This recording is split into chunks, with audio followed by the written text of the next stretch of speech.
Hawkins over the best of 11 frames, the first to 6 to go through to face Judd Trump in tomorrow's title match for a first prize of £80,000. Our Master of Ceremonies is Rolf Kalb. Das zweite Halbfinale beim Bettvictor European Masters steht an. Herzlich willkommen aus der Kia Metropol Arena in Nuremberg.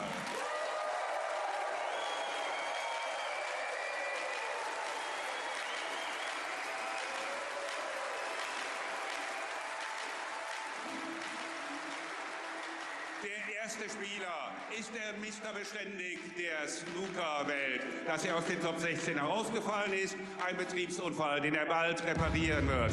3 Ranglistenturniere hat er gewonnen, stand im WM- und im Masters-Finale. Bitte begrüßen Sie Barry Hawkins.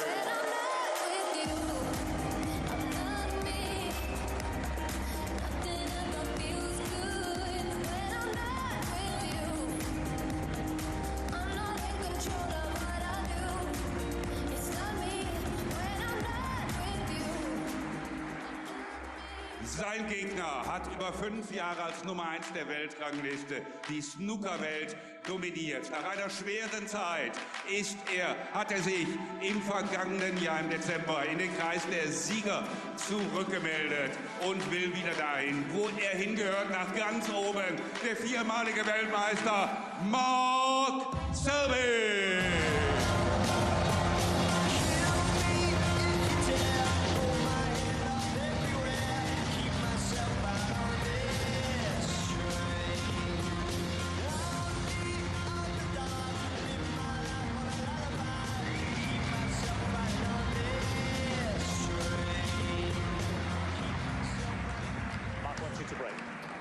A tremendous atmosphere here in Nuremberg for our second semi-final at the European Masters. What a match we have in store. Mark Selby up against Barry Hawkins for a place in the final. And the opportunity to take on Judd Trump for the title and that handsome first prize.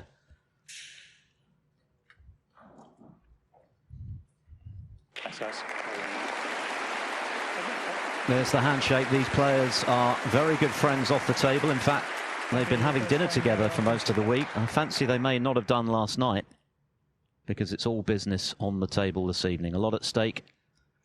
And it's Barry Hawkins to get us underway. Hawkins appearing in his 30th ranking semi-final and hoping at some stage tomorrow evening to be lifting his 4th ranking title more than 6.5 years after his 3rd. It's been a long time coming, another piece of major silverware for Hawkins. Could this be the weekend for him? But what an obstacle in his way tonight in the shape of arguably the toughest player in the game in Mark Selby.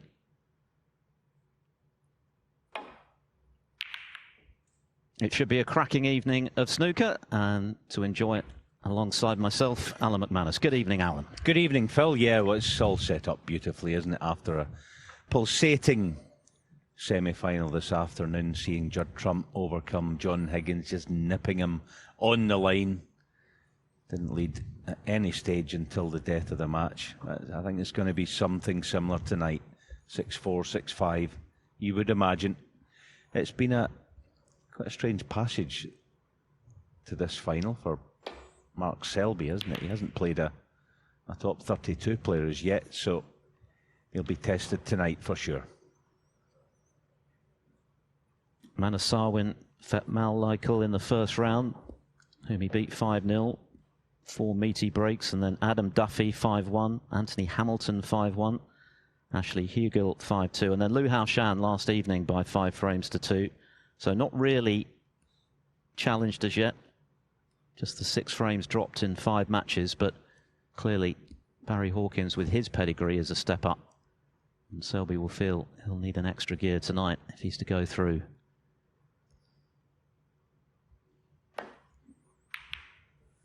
Yeah, it was a tremendous semi-final. Hang on. In goes the red. That was a fluke. Selby holds his hand up. It was a tremendous match this afternoon. Absolutely lived up to the billing with Judd Trump, as Alan mentioned, at one stage 3-0 behind before he eventually turned it around, held his nerve in the decider. John Higgins, I think, will reflect on a relatively straightforward pot missed in the 4th frame when he was threatening a clean sweep before the interval, as we see the fluke again. But it was a terrific tussle, very, very tight, as it normally is between those players, and Trump came out on top. And of course, Trump will be going for a hat-trick of European Masters titles tomorrow, having won the first two in 2016 and 17. Selby is also a former champion in this tournament when it was staged behind closed doors in Milton Keynes back in 2020.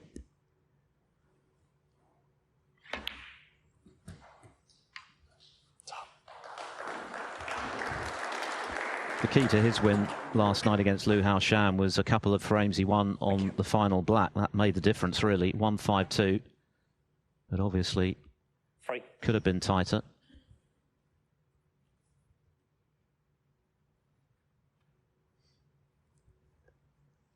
And there's a rich history between these two on the table. This is their 21st meeting. It's very tight. Selby just edging it, 11 wins to 9.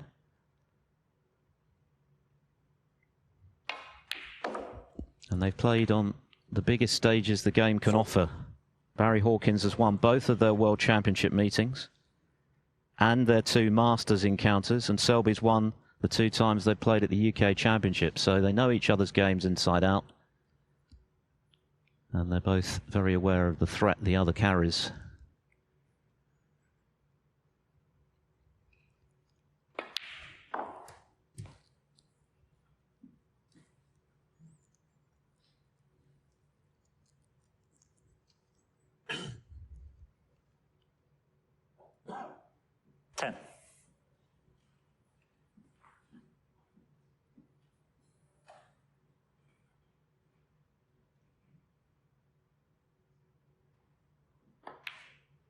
Yeah, it's been quite unusual this tournament. 11. We haven't seen a lot of Mark Selby on the show tables like Judd Trump waiting in the final. Of course, world champion has been commanding the main table largely for most of this week, so they've been out on the outside tables, navigating their way through the draw. 17. But now that he's back where he likes to be, centre stage, expect a good performance. His tail 18. was recovered after last night's play, so it was reaching, I think, the end of its tether, this bedcloth. So nice to have a new bedcloth that'll make, I think, standard be that bit better generally. 24.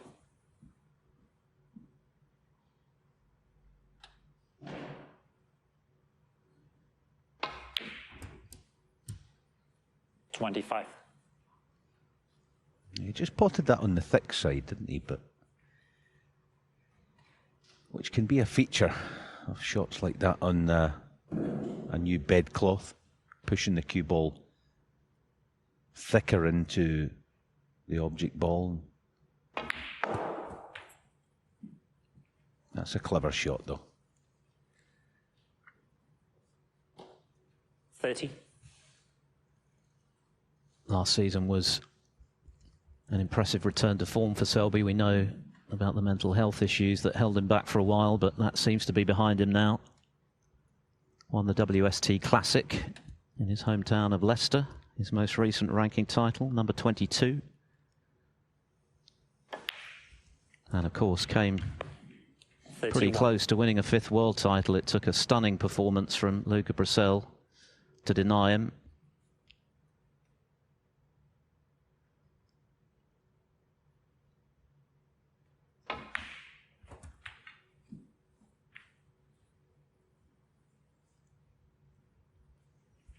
$36. No, that couldn't have worked out any better.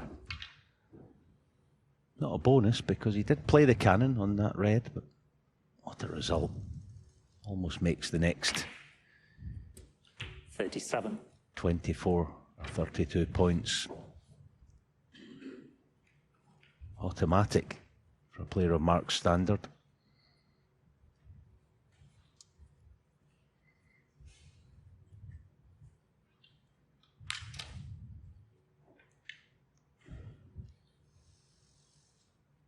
Yeah, those 3 reds in the open. 3 reds, 3 blacks would be 68 in front with 5 reds left, so it's important 44. he gets blacks off these 3.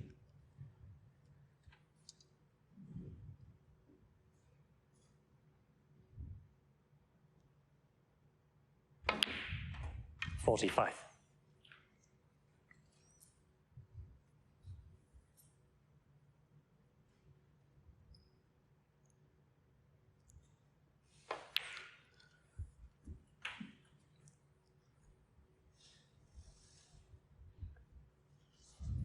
52.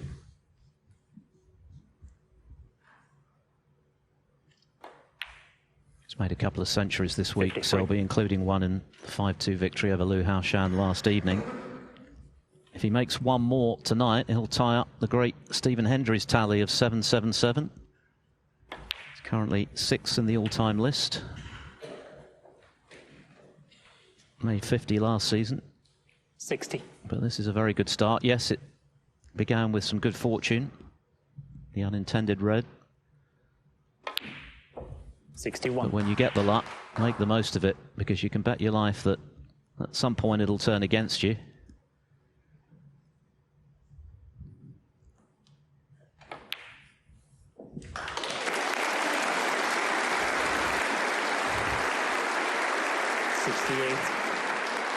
The crowd acknowledging the point of no return, barring snookers for Hawkins. But this is a sharp 69. start by Selby, isn't it? He looks very much up for this. No surprise. Hawkins watching on. Of course, he was the man who knocked out the aforementioned Marcel. Ended his hopes of finishing this tournament as the new world #1, displacing Ronnie O'Sullivan, who withdrew on the first day. 76. But this looks like an immaculate contribution from Selby to start the evening. 77.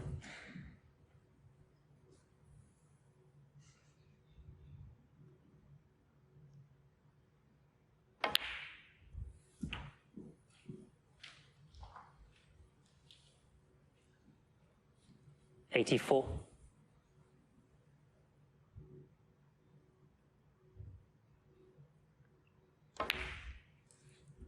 85.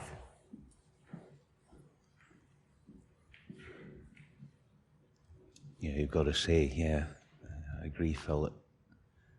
The fluke was important, of course it was. But everything since that has been a masterclass. This is Selby at his absolute best. 92. Cue ball has never been in any trouble for the whole of this break. 93. Feels as though the old confidence is back with Selby, which maybe he lost for a while. Remember, he was world #1 for 4 years, unbroken between 2015 and 19. That is some achievement 99. in the modern era when the strength and depth in the game is so impressive. 100. What a start to the evening. There it is, 777 to tie up the great Hendry in terms of centuries made as a pro. And there'll be a whole lot more to follow for Selby for sure. What a way to beat, or to treat, one of your best friends. 107. Just proof that however close you are off the table, when you get on it, friendship goes out the window. 109. Nothing Hawkins could have done about this.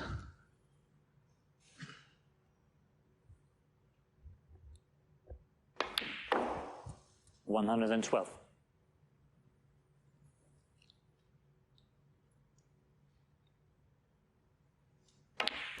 But as a study in cue ball control, it doesn't get much better than this. 116.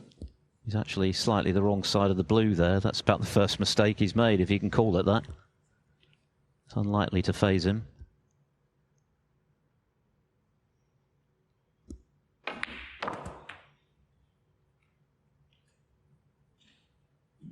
$121.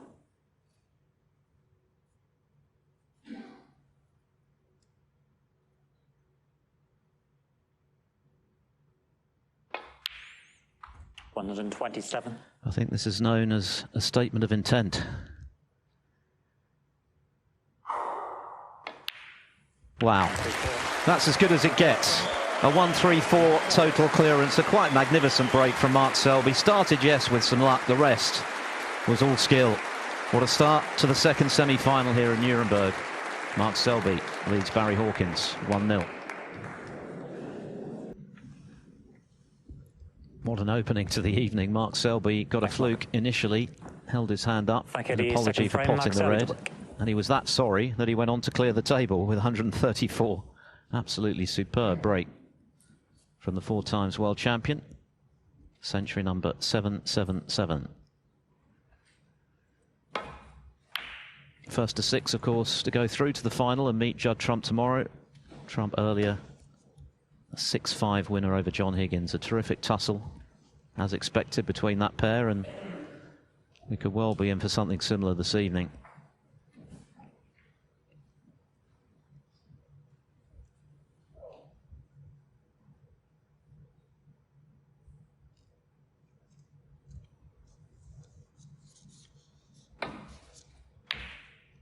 Oh, what a great bit of cueing from Hawkins.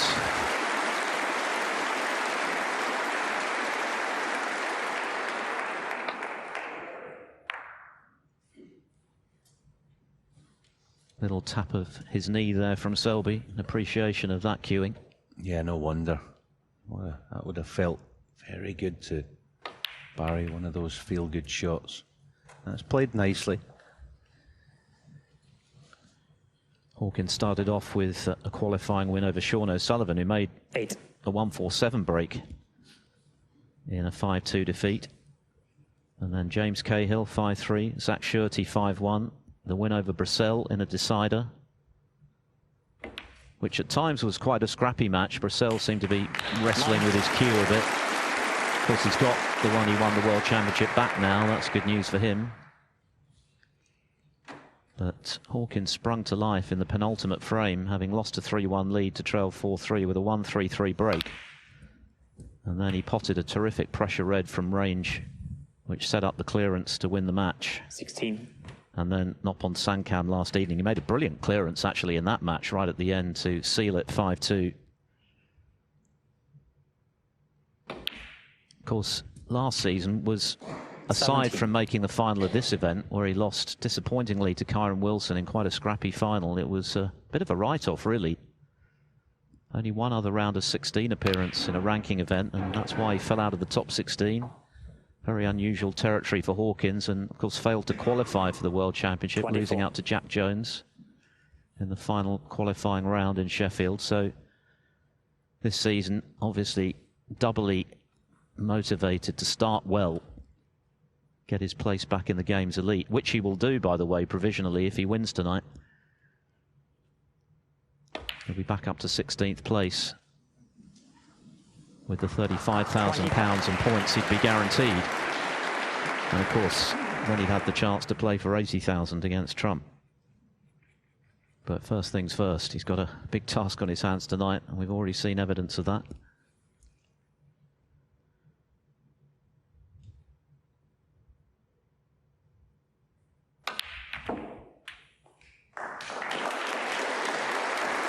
More good signs with that shot that the bedcloth, 32. the new one, is that bit more reactive. Both players will be enjoying this.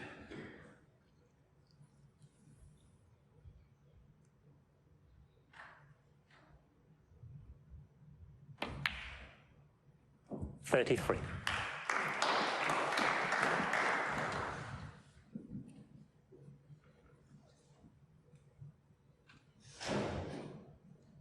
There's also that something different, something special about a semi-final at this sort of tournament.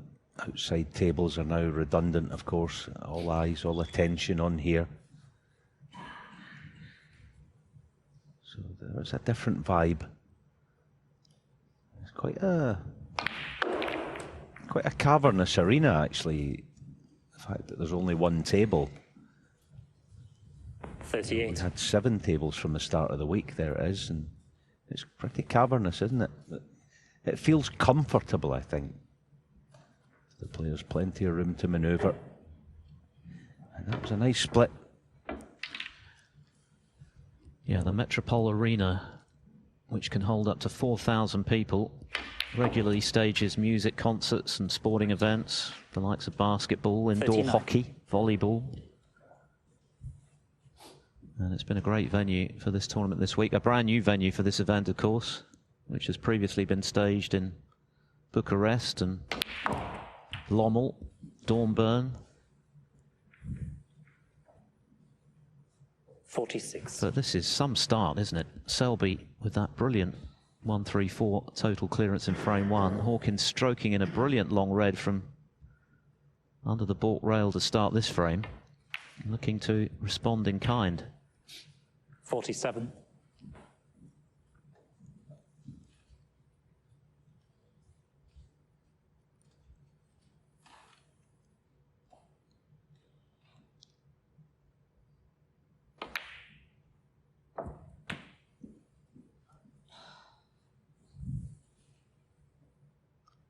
Hawkins looked terrific on his way to the final of this event last year in Firth, 53. of course, in Germany.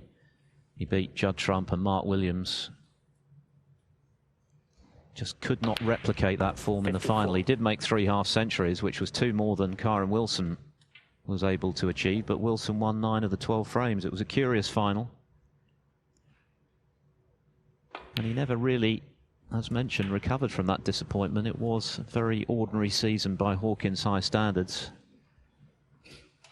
60. But he can put that right at the start of this campaign in spectacular style, if he can come through this evening. Already pretty close to clinching this frame to level the match.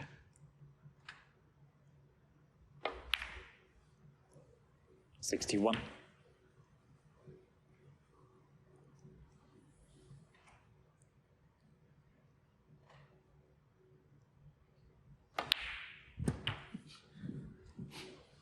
So just one more red. 68. We could be in for another big break here.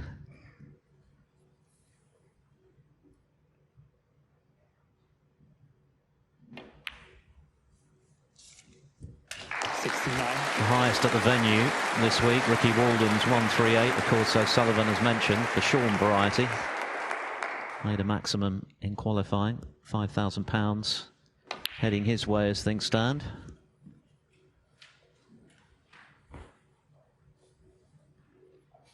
$76. I suppose you could say this is quite boring. Yeah, when are they going to miss? Make it interesting. Yeah, it's boringly good, isn't it? 77. Actually, very like the first frame. Cue ball has been on a string.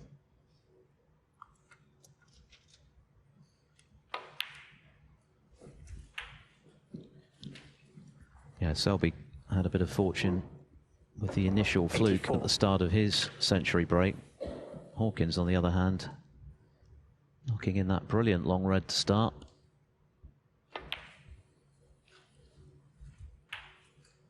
Such a good player to 85. watch, isn't he? Such an all-round player, Hawkins. So good at everything.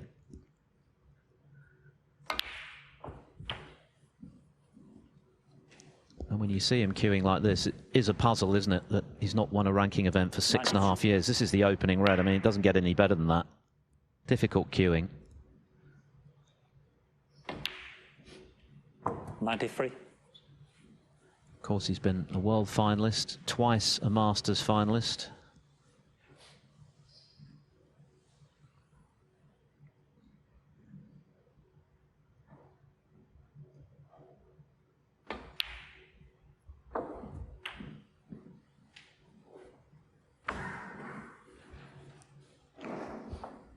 $99. Snooker from the gods to start the second semi-final.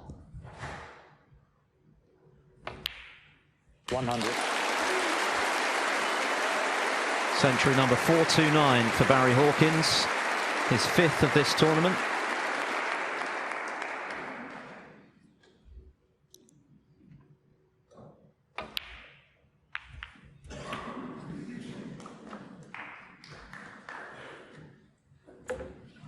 $106.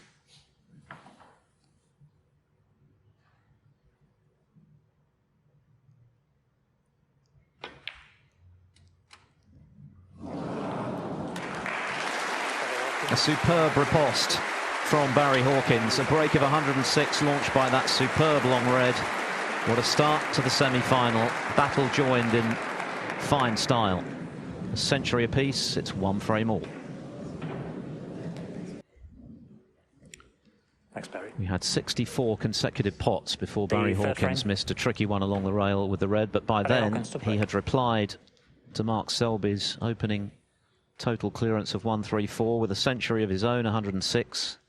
Both players look to be in sparkling form. What a start to the match. 6, of course, is the target to face Judd Trump in the final tomorrow.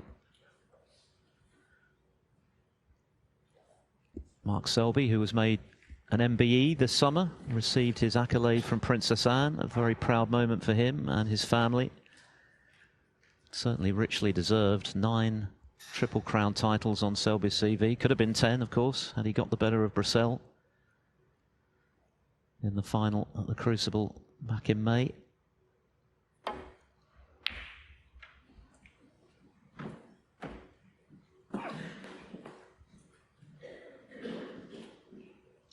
You could actually call this a best of 9, couldn't you? They're both at the practice frame. It's been that good. They certainly made it look like a practice frame, didn't they? The way in which they were stroking the ball around as though they didn't have a care in the world. Immaculate position from both of them. Yeah, I think what you look for, don't you? You look for sign of fallibility early on in a match, how players may be feeling, playing, confidence levels. Nothing to go on yet. It's been perfection.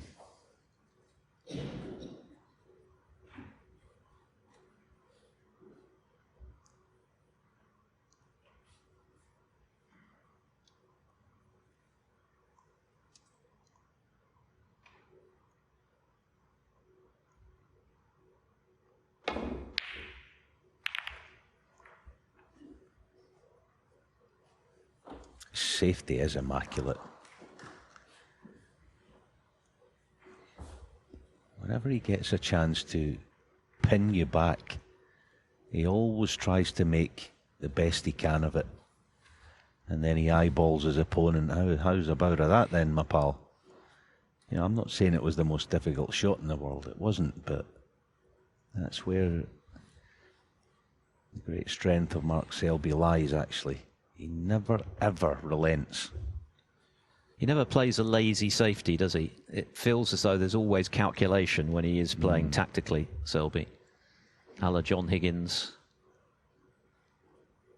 And that's what makes him so formidable. We've seen what he can do in the way of break building in the opening frame, but when you combine that with his ability to make life difficult for his opponent when he's not potting one, as Hawkins misses what was the attempt at a very thin edge on the red, then well, it just shows what a difficult assignment it is to get the better of him. Yeah, I think when you try to analyse and break down these top players' games, that was Mark Selby all over, trying his absolute hardest he can to get the cue ball tight to the baulk cushion to give Barry a problem. It's really small details, and he knows about, this is the thing about it, he knows that they're vitally important. And so he puts great stock in the fact that he wants the cue ball tight to the cushion, not just near it. Another good long pot, and I think that just amplifies how impressive Luca Brisell's performance was in the World Final, because to get the better of all of that we've been discussing over 35 frames was remarkable, really. I don't think many people tipped Brisell to win that final, given how difficult Selby is to beat. Remember, he'd won 14 of his last 16 finals. In fact, it was 14 out of 15 before he lost to Brisell in ranking finals. That is some conversion rate when he gets the chance to lift the silverware, isn't it? Yeah, I'm not sure, Phil, but if the one that you lost was a shootout, I don't even count that. In all honesty, yeah, I don't even count it. You know, he lost a frame basically to Ryan Day, didn't he? Yeah. You know, but yeah, incredible record. he tries to, even here, he tries to make the most of every shot, every visit. And as I say, unrelenting effort and application.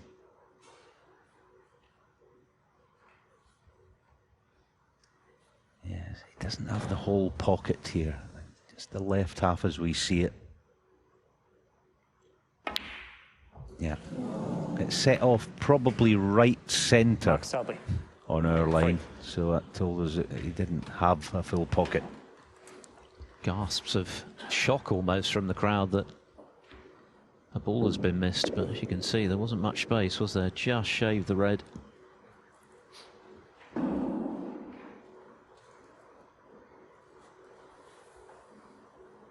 So a decent chance here for Hawkins if he can knock this red in. Be nicely on the black.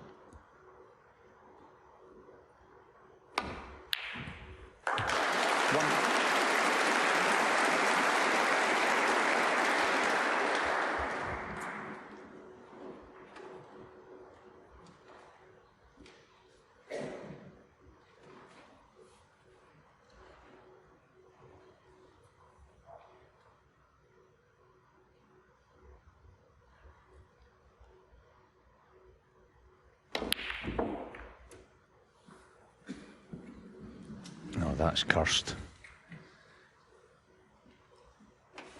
8.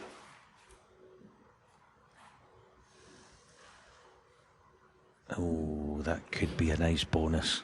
He deserved one that he deserves, in all honesty. He played the shot lovely. He'd have been cursed not to be on one. Every now and again, Barry Hawkins has one of those matches. It's not gone that way just yet, but we know what he's like when he sort of gets into that groove.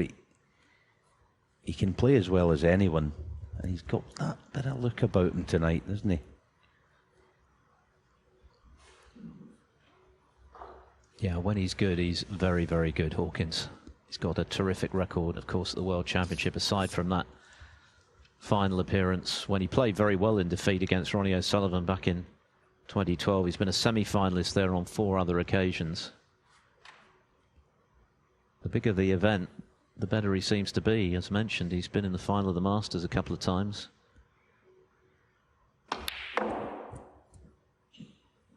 What he hasn't been able to do as often as he would have liked is convert the very many deep runs he's made into titles, but there's still time for him. Yes, he's 44, but as we know, these days players are peaking in their mid-40s, even into their late 40s. Look at the way John Higgins has played this week. He's going to be 49 next year.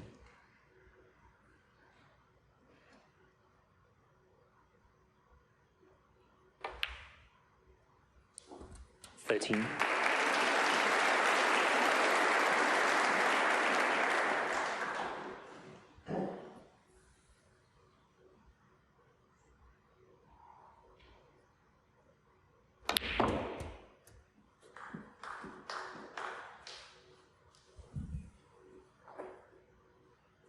$20.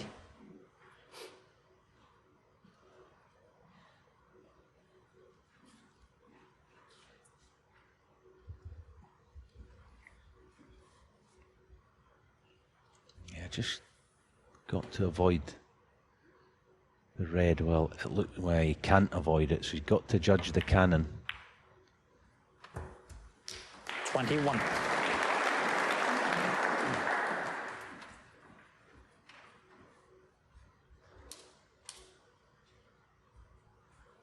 A bit of pressure on this, having to play this at pace.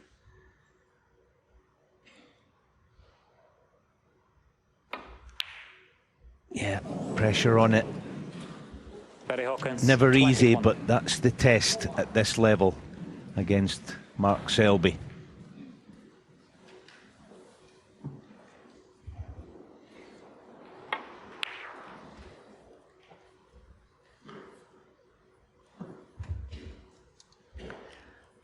Wincing in disappointment there, Hawkins, because he was going nicely. It was a chance to move 2-1 in front, and that chance now falls to Selby.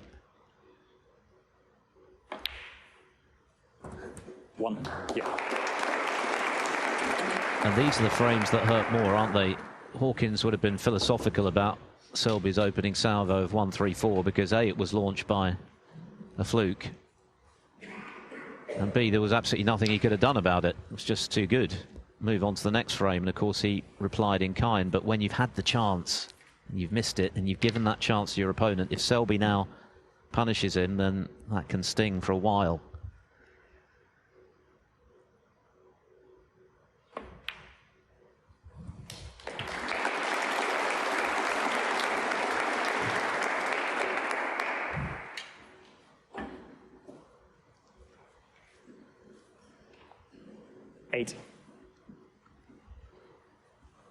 Selby's now joined the 40-something club, turned 40 in June. 9.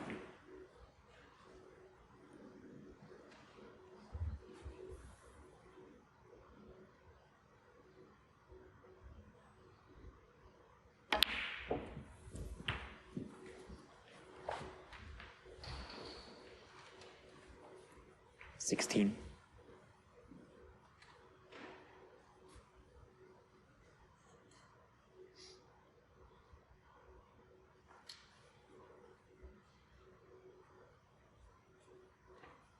Yeah, did the correct thing. It's not easy to do that, actually.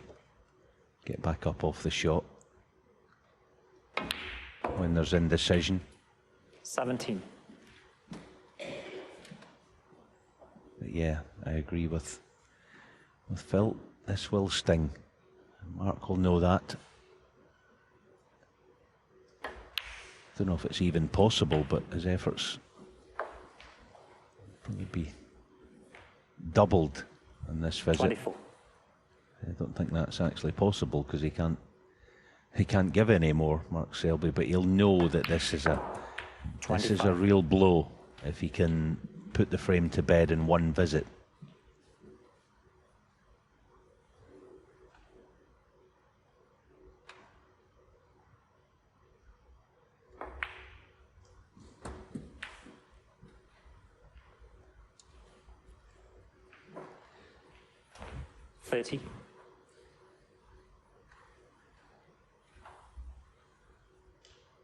Gotta be mindful here of not finishing straight on the black. That would give him a problem. 31.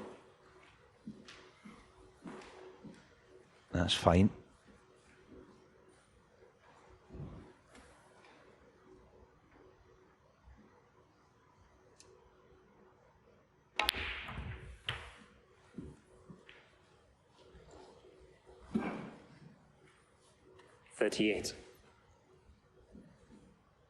This type of shot here, I think, is where he excels. You've got to be above the blue line. Look at that. See that? He 39. makes sure that he actually overplays it. I love that with players when they do that. They don't play for perfect. You play beyond perfect so that you can't be low, if you understand what I mean. He's brilliant at that, Mark Selby. Screw 2 cushions. 3 reds waiting. Gotta sit. Gotta sit. And it hasn't. It's end of break. Wow. 44. The stony expression tells the story, and Barry Hawkins will be mighty relieved because it looks like he's getting a reprieve here, having missed the black when Selby was ready to punish by clearing up for 2-1.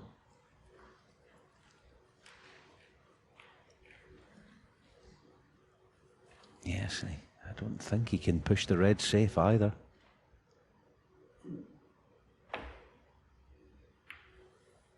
Mark Selby, 44. So Selby 30 in front, but he would have had designs on a 2-1 lead there for sure before running out of position.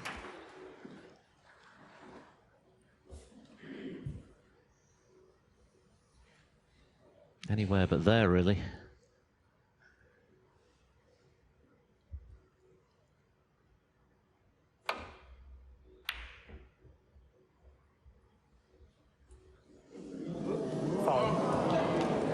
Mark Selby, 4.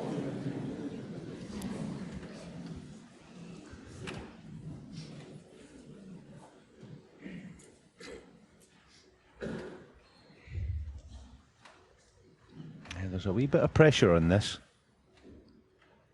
Definitely going to be playing short of the baulk line, obviously, with his cue ball. Oh, excellent. Superb. That's the other thing about Selby, isn't it? That granite mind of his ability to overcome adversity, bottle to burn under pressure.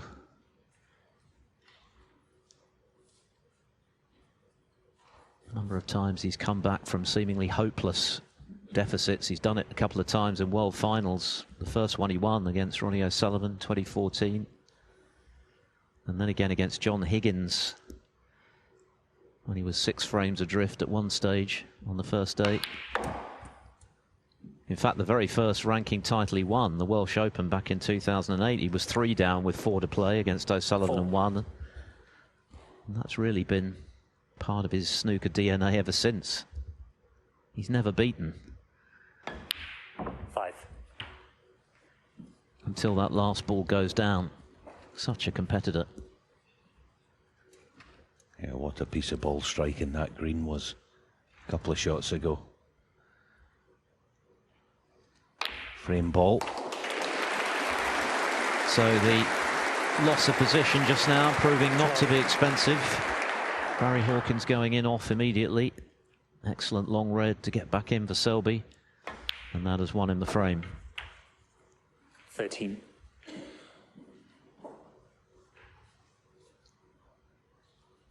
Even here you watch how careful he is. It'll be a soft screw, no pace. Try and release the red. No risk, soft screw. Not really bothered if he promotes it, but he has done. 18. Didn't want to risk any silly in-offs and free balls and any of that jazz. 19. He looks like he's... Wow, he's playing fantastic. A word actually in Judd Trump. Isn't it brilliant to see Judd Trump play like we know he can? He's been kind of searching for his game, I think, hasn't he, the last year or two? He's the master champion and all that, but it's not been there the way it was 4 or 5 years ago. Yeah, I think you're right. There's definitely been signs this week that the old positivity of Trump, that self-belief that he has when he is cueing well, is back. 27. And he showed that in the final frame, the way he held himself together against Higgins, who certainly asked the question today. 30. It's a testimony to how good Trump is that he was still able to win the Masters, even though he was below par during the last campaign. But he never got the sense that he was really enjoying his snooker for quite a lot of the last 34. season. I think this season he's determined to get back to where he was after he won the World Championship with a record-breaking 6 ranking titles in a single campaign, followed by 5 more the following season. Incredible 39. consistency when you consider how difficult the tour is. But this is nicely done from Selby. He was visibly annoyed when he ran out of position, when he had the chance to punish Hawkins' miss black 45. initially, but it's not proved significant. 52. He clears the table very nicely. He's looking razor sharp, Mark Selby. He's already made a century clearance, a total clearance. Barry Hawkins replied with a century of his own, but it's Selby who's back in front here in Nuremberg, leading by 2 frames to 1.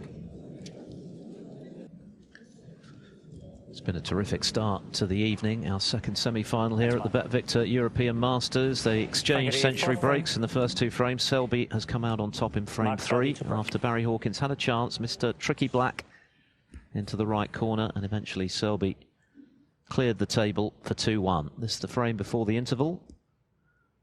Long way to go, of course. First to 6 now in the semi-finals.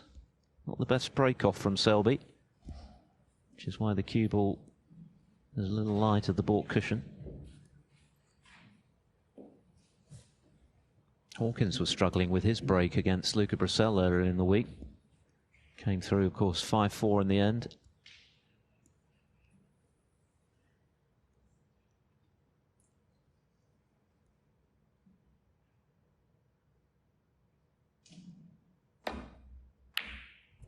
right in the middle. Shows the value of a good break, doesn't it? When you allow players of this class, not ball in hand, but hand on table, so often they knock them in. Yeah, it's that one element of the game that's never going to go away, is the break-off shot, but no one can master it. Yeah, even Ronnie O'Sullivan has struggled with that down the years, hasn't he? He's tried all sorts of different break-offs. Hawkins. 1. Yeah, actually, I remember in Milton Keynes about 3-4 years ago, John Higgins pulled me aside to ask me about the break-off, and we stood for half an hour talking about it, all the different ways of doing it. Lowing the cue ball high, as how much side, how much punch, so many different ways. At the end I said, look, I don't know. You know, it's, yeah, John, to use a Scottish word, he footers around with it. Sorry about that for anyone. Yeah, he experiments with it. That's a better word. Hawkins obviously didn't land on a colour, but what he has done is got himself, at the moment at least, control of the table with Selby Snooker behind the yellow.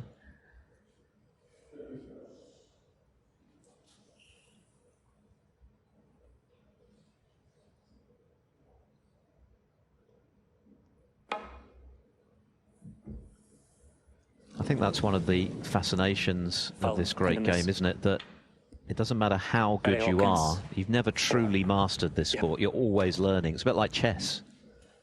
You know, a grandmaster will tell you that you can never truly master the chessboard. It's not possible. There are always secrets to be uncovered.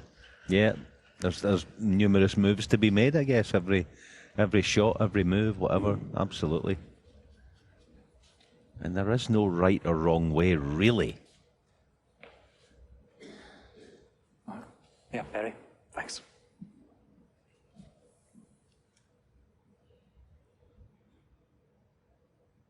So, minor adjustment. Oh, has he left it? I think so. That's always the risk with a two-cushion escape. If you catch the object ball too thick, that can happen. And again, it shows the value of a long pot, because although it only led to 1 point for Hawkins, it gave him the opportunity to put Selby in a bit of bother. Now he's got the chance.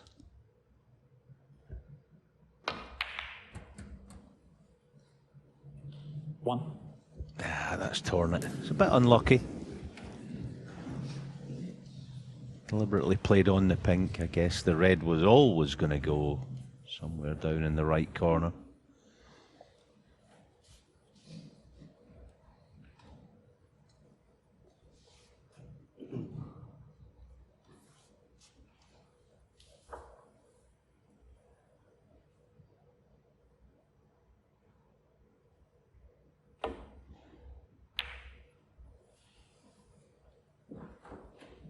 Ready, Hawkins, 1.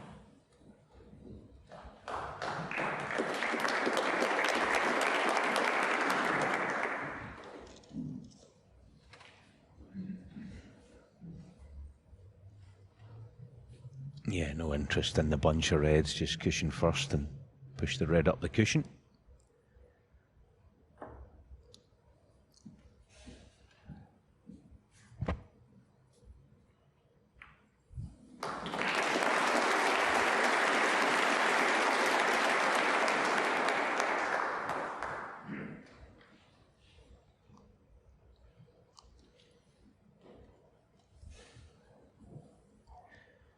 Yeah, Barry looking for something similar, but Mark Selby's not going to fall into that trap.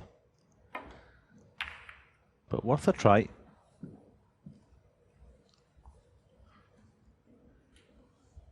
And this time he might have blocked that one cushion escape off the end cushion. Mark Selby appearing in his 60th ranking semi-final this evening and going for his 34th final. Hoping to lift his 23rd ranking title tomorrow night. That would tie him up with Neil Robertson and Judd Trump.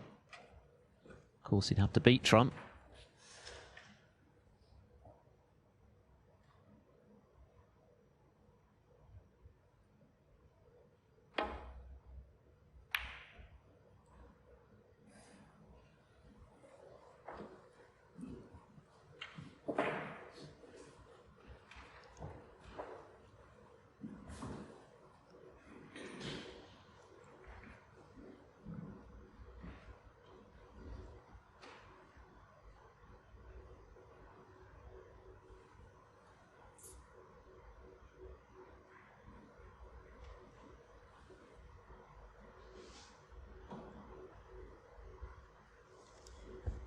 This again is what Mark Selby does, I think, better than anyone. He gets his opponent questioning himself. Should I go for it? Shouldn't I? What's he going to do if I don't? What's the consequences if I miss it? Yeah, you've got about 6 questions in you, and you've got a choice of being aggressive or playing a safety shot. It's the safety.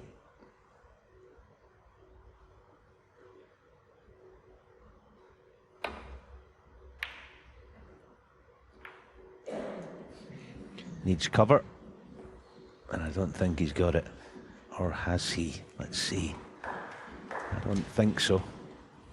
No.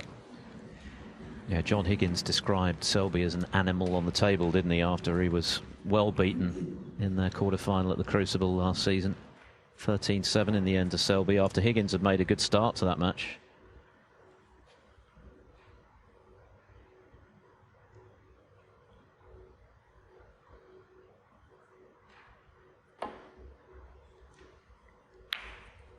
Yeah, like just failing there. They potted it on the thick side. So that's end of break. But yeah, looking back at the Mark Selby, John Higgins quarter-final, of course, John played Kyron 8-0 in front after the first session. To Mark Selby, water off a duck's back, isn't it? It's like, oh, did he? Okay, that's good. Yeah. And then he dealt with John easily. Yeah, when you consider Higgins won the first 3 frames of that quarter-final. But that didn't faze Selby either. He ended up, from there, winning 13-4.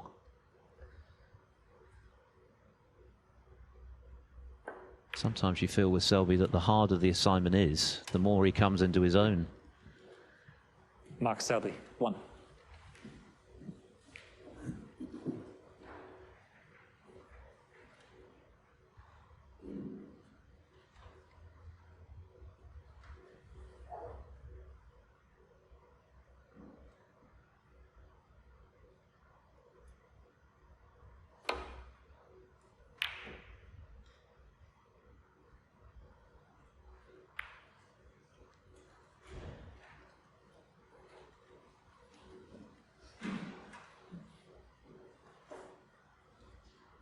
Half chance with this one.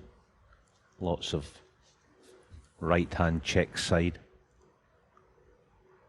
As long as you either pot this or miss it thin. Yeah, that would have been on his mind actually. If you're going to miss that, you miss it thin so that you get a good cue ball. That's a bit unfortunate.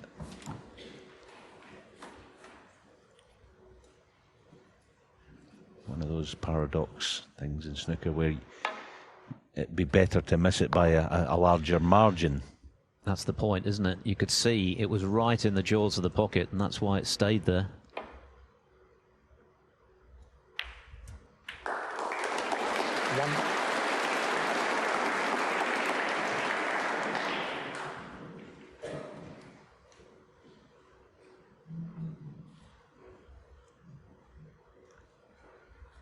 Hawkins looking to emerge with a share of the spoils going into the mid-session interval.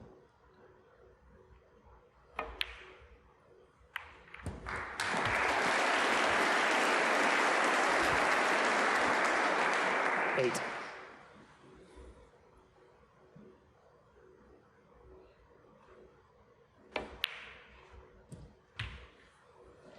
Nine.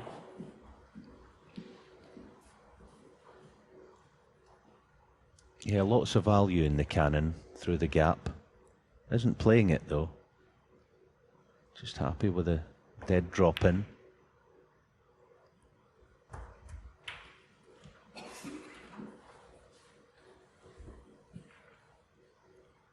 $16.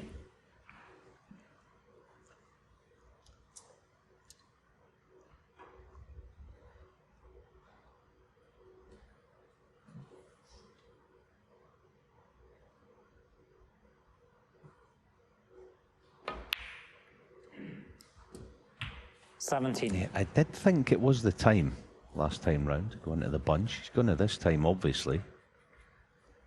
But it's not as good a pack now. You've got to get that cue ball spinning twice, so to speak. Let's see if we can get that. Yeah, just about. It's a good shot. Sort of met the punch and then went again.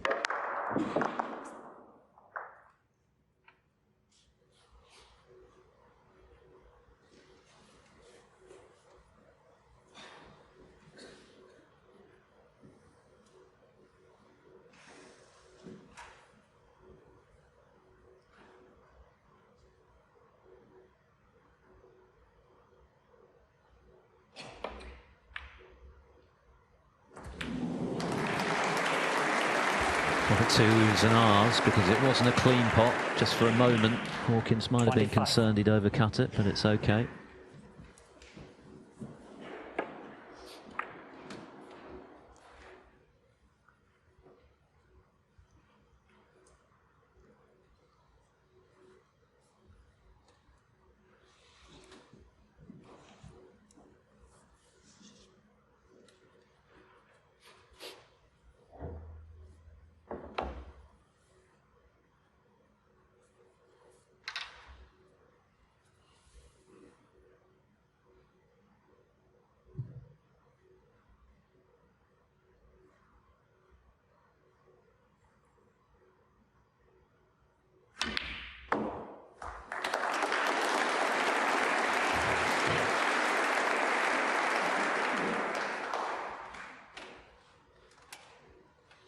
$31.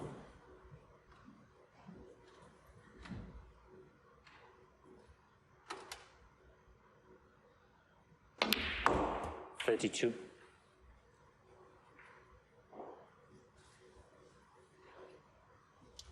Hawkins won his maiden ranking title in Bendigo in Australia back in 2012. He'd been a pro for 16 years before making the breakthrough. Beat Peter Rendham, former world champion and UK champion, handsomely in that final, 9-3.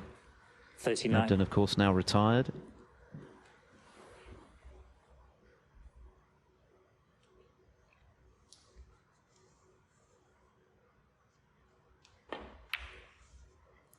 And added the 40. Players' Championship finals in Preston 2 years later, and most recently the World Grand Prix, when he played superbly to defeat Ryan Day in the final, made 5 centuries in that final.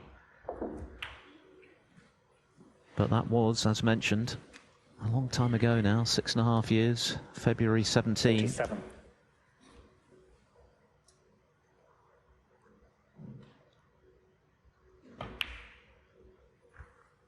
$48.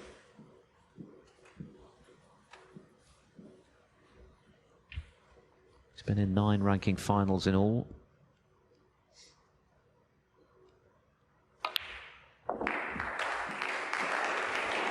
But he's looking good here 55. to share this mini session going into the interval.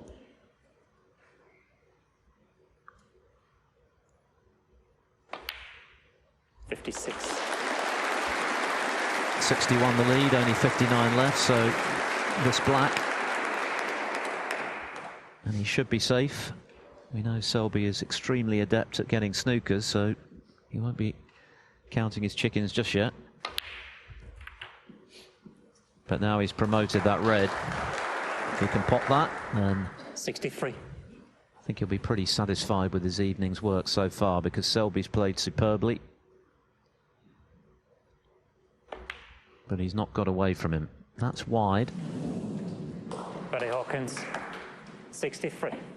So Selby will be coming back. That would have killed the frame for sure. 68 the difference. So it is 3 snookers as things stand.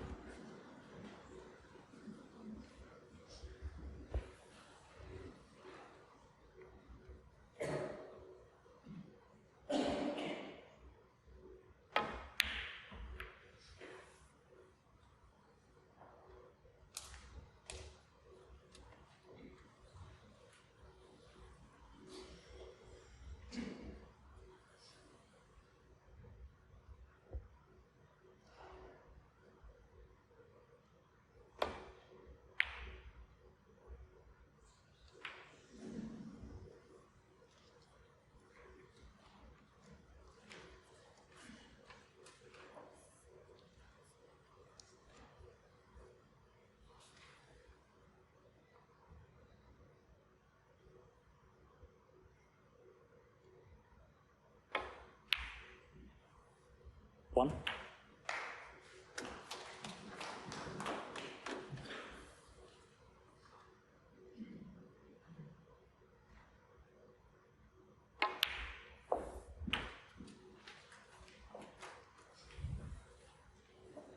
Eight.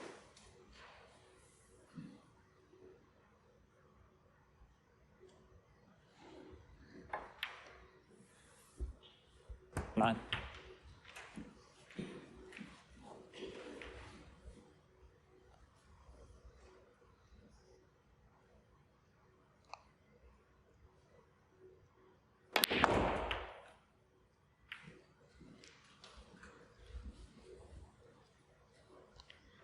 $16. 52 now the difference, but only 43 left.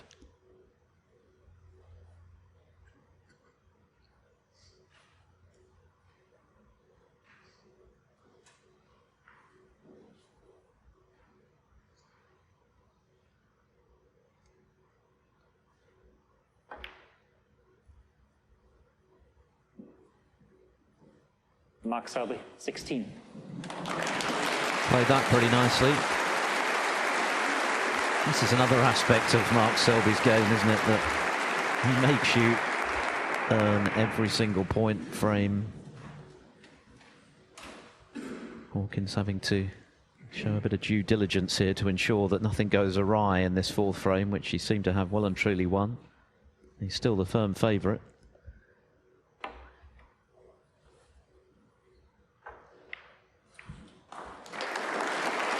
Yeah, Mark played the snooker in behind the green like his life depended on it.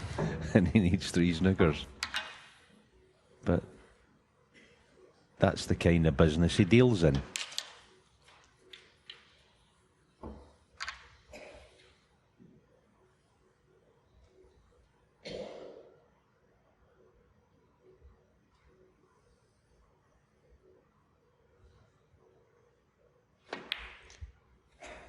He's been dealing in that sort of thing for that long now that if he didn't play on for snookers, his opponent would maybe think, well, I wonder if he's not in the mood tonight. Something must be off. Well, it's never off.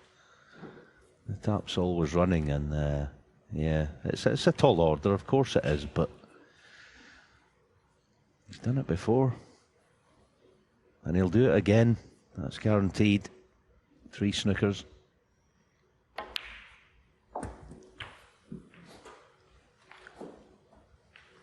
And if he doesn't get the snookers, what he will get is a wee bit of heartache out of his opponent. He knows there's value in that as well. So looking in behind the green, 3 cushions.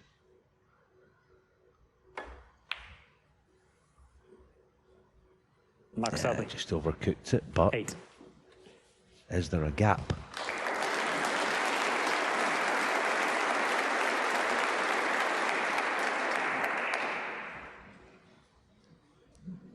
Shouldn't be a problem, but this is where you've got to look ahead. If you miss the red, does the cue ball catch the bump of the top, the middle pocket, something like that, and go across table to the right hand? So all these things Mark Selby gets you worrying about. Foul. Yeah, there's one.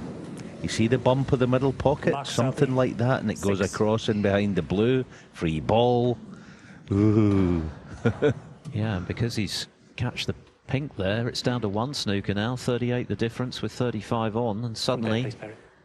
Hawkins' position of comfort not quite as serene. Yeah, and he must not leave a pot in the red, because it's red-black up close proximity to yellow. Push yellow down here, tuck in behind brown. Ooh, he's actually under pressure. A minute ago, Mark needed 3 snookers. And he's left the long red. This could be trouble. I know it doesn't look it yet, but this could be trouble. You could see there was a slight expression of concern, wasn't there, when Hawkins missed the red just now to the right centre pocket, which would certainly have killed the frame off. No one knows Selby better than Hawkins, both on and off the table. He knows what he's capable of in these situations. 1. And goes the red. Yeah, he's too straight. He'll be devastated, actually, not to be a better angle on the black. He can't get up behind the yellow now.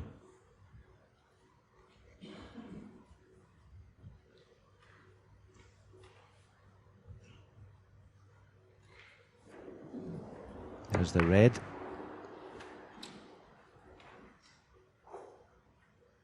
Yeah, that was just concentration, laziness. Just took it for granted. Whatever. Can't do that in Selby's company. I mean, there would have been some players who wouldn't have bothered to play on in those circumstances. 3 snookers, well, let's go to the interval, 2 each. That's fine, but not Selby. Yeah.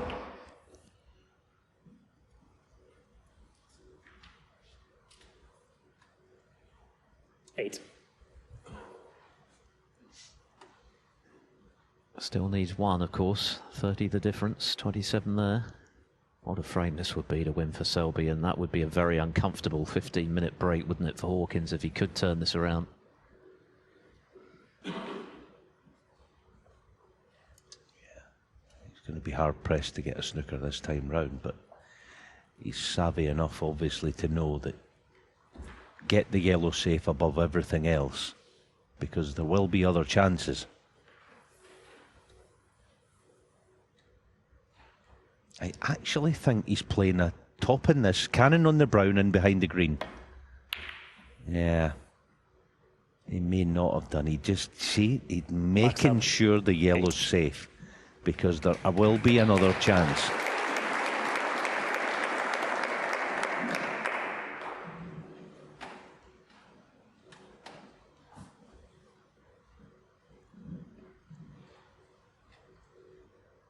Do you know what? He may have been even... That was super advanced. He may have been trying to push the brown near the green, so that Barry leaves on a pot in the yellow for you-know-what.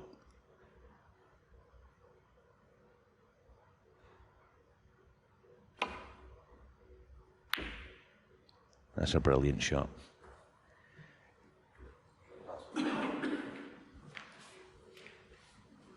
Yeah, and you heard Selby acknowledge that. Yeah. Yeah. See, he knows that Mark knows that Barry knows. You know, it's one of those things. Barry knows he can't leave a pot on, but Mark knows that Barry knows.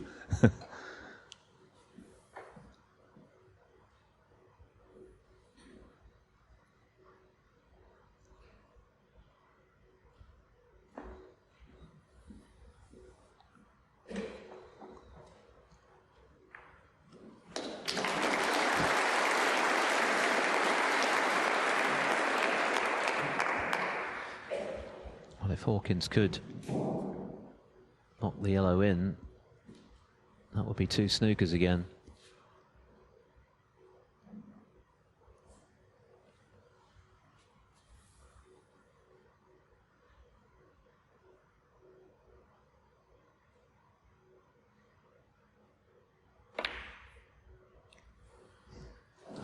Yeah, caught the cushion way too early to drop.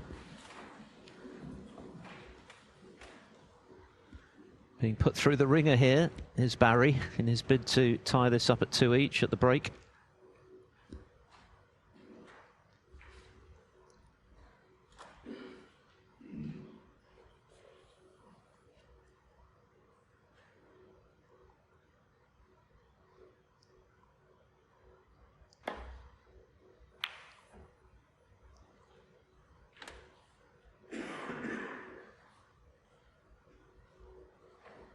Yeah, give me a break here, will you?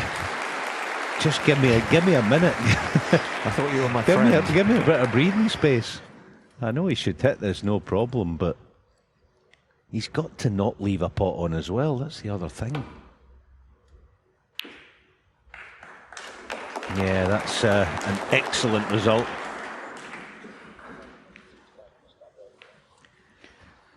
.11 minutes now since Hawkins missed the red that would have absolutely killed the frame stone dead. Selby at that stage still needed 3 snookers. Then Hawkins caught the pink. So now it's just 1.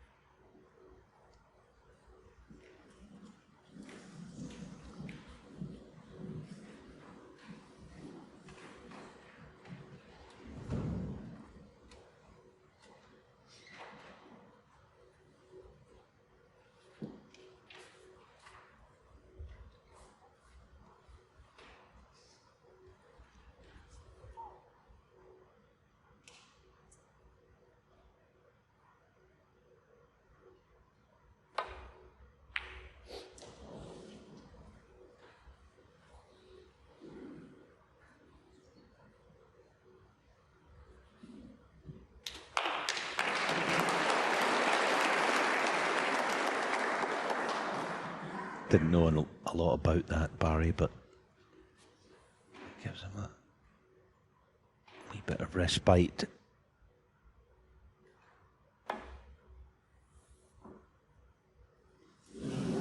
Yeah, so back to 2. Foul. Barry Hawkins, 4.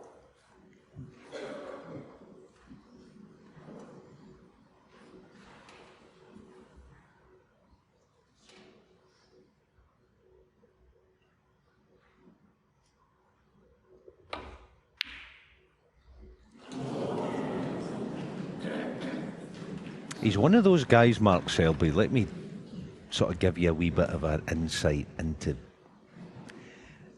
the type of snooker player and the type of guy he is. If Barry wins this frame, which we expect him to, you know, when they walk into the backstage or the players' room, he's the sort of guy that'll maybe say to Barry something like, "I nearly got you there, didn't I?" You know, just a little, like, not a dig, but a Just plant the odd seed. yeah, it's like friendly, but there's something going. I'm not saying he will, but he's got that. He's such a smart guy.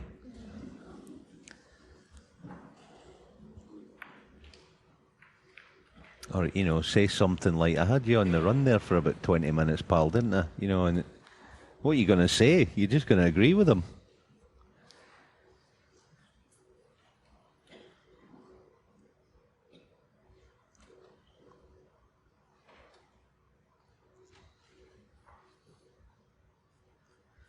Selby still a strong second favourite in this frame, given that he now needs 2 snookers again. 34 the difference, 27 remaining. But that won't stop him trying for all he's worth to get them.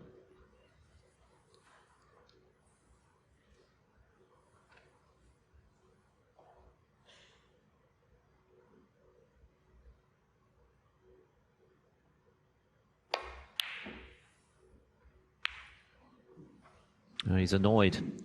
He fancied getting the cue ball tight behind the green there.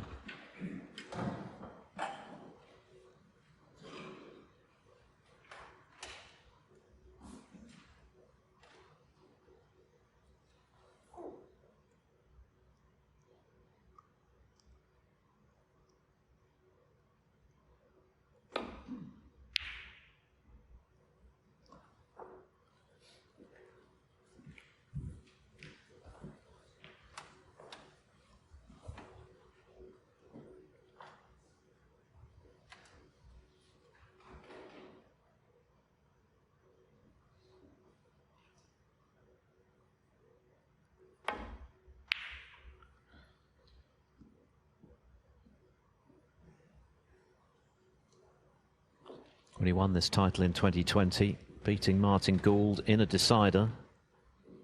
That was behind closed doors in Milton Keynes during the COVID period. It was his 10th consecutive win in a ranking final we mentioned earlier. He's now won 14 of his last 16, and one of the ones he lost was the shootout, as Alan alluded to. The other, the World Championship, of course, to Luca Bracel.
Even there, he was trying as best he could to get the yellow close to brown.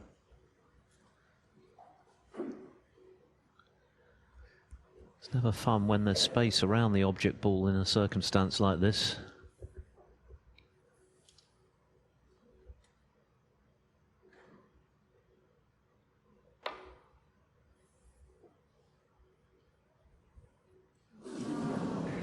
Foul. Mark Selby, 4. Back to 1 snooker needed.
Sometimes I actually wonder with some of the great champions, John Higgins, Mark Selby, where does it come from?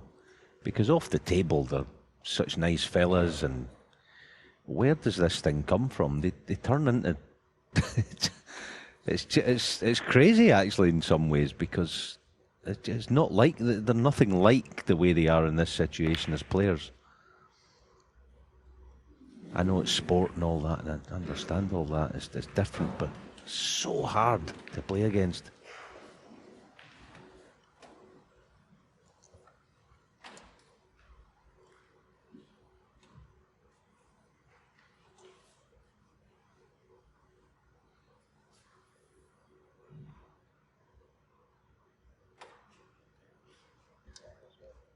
"20 minutes now since Barry Hawkins missed the red that would have taken these players into the interval. They'd have actually come out again by now had he potted that red. But Selby just will not let go. Still backing himself to get another snooker to inflict a serious blow were Hawkins to lose this frame from the position he was in.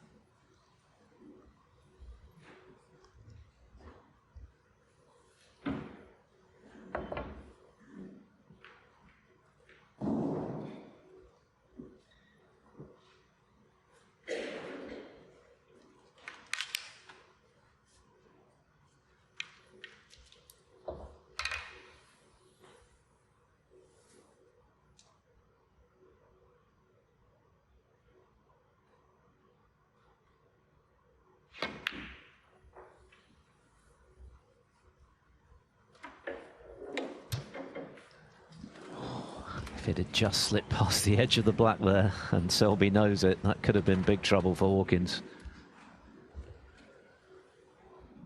The longer this duel goes on, I think the greater the concern Hawkins will have about the possible outcome in this frame.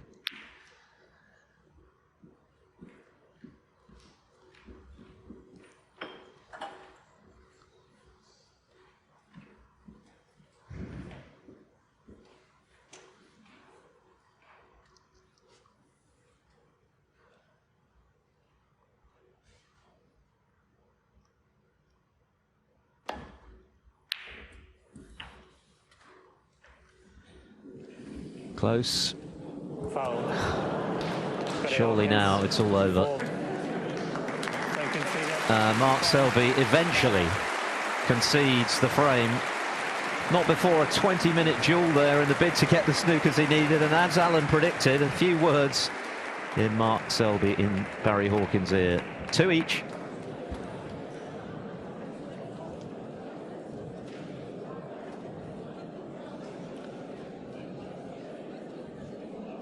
So it's set up very nicely for the second half of our second semi-final. Remember, Judd Trump came through earlier at the expense of John Higgins in a decider.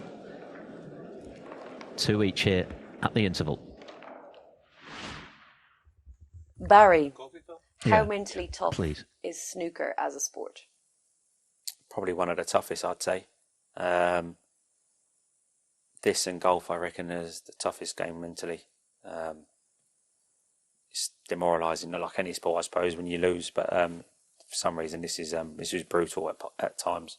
Sometimes you're sitting in your chair and there's nothing you can do about it. You play a bad shot and you've got to sit there and suffer the whole time. You know, you could be sitting there for another 10, 15 minutes while you're watching someone clear the table, which really should have been your visit. So it's hard to keep bouncing back from that when you see someone potting the balls you should pot. Where does your mental strength come from? Just over the years, you just get a bit more experience, and then when things are going bad now, I sort of like just try and take myself away, really, which is easier said than done. Just think about normal stuff. Think about family, just think anything but snooker. Can you teach mental strength, or is it just something you either have or you don't? I think you can try and improve on it, definitely try and learn, especially when I've spoken to sports psychologists, coaches and stuff. So it's definitely something that I think I've improved over the years. I used to be a lot worse than I am now. I used to just beat myself up constantly, play a bad shot and just dwell on it too much. After a match, dwell on the loss, you know, think about all the things I've done wrong. But nowadays, you know, if I lose, I lose. That's it. I try and forget about it as quick as possible. Who do you think are the toughest players mentally on the tour? Well, any one of the top 4 or 5, really. They're all, you know, all winners. You know, they're constantly winning tournaments. You know, so you know, Selby's up there, one of the toughest players that's probably ever picked the queue up. Robertson's obviously there. I mean, all the greats. They've been doing it for decades, so they must be like, they're just silly strong, really. What has been the hardest time mentally during your career? When were you really struggling? Quite a few years ago, you know, when I lost my brother-in-law, you know, that was a tough time, especially like when you go and try and play snooker in the meantime. So yeah, that was a tough point really in the snooker career, because you just don't really want to play, really. And when do you think you've had to show the most resilience out there? I remember playing Foo one year. I think I was 10-1 down, and you know, you just want the ground to swallow you up, but you've got to keep going, and then from nowhere, you know, I've always almost come back and won the match. I think he beat me 13-11 at the time, so you know, I had to be resilient in that match, I suppose.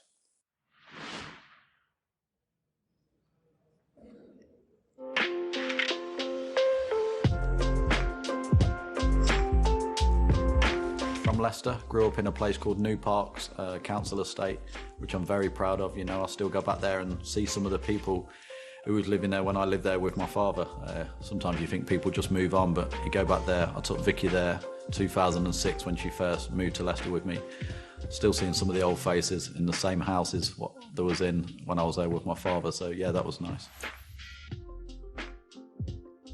Quite tough. Obviously, Dad lost my father when I was 16, which was quite tough. So it was me and my brother, my mother and father split up, so they wasn't together. So yeah, me and my brother sort of on our own for a little while. He moved in with his girlfriend, I moved in with a friend, because we gave the council house up because I felt as though we couldn't really keep going back in there knowing that my father wasn't there. So that was quite tough. And obviously sort of, yeah, you know, I went off the rails for about 6 to 7 months.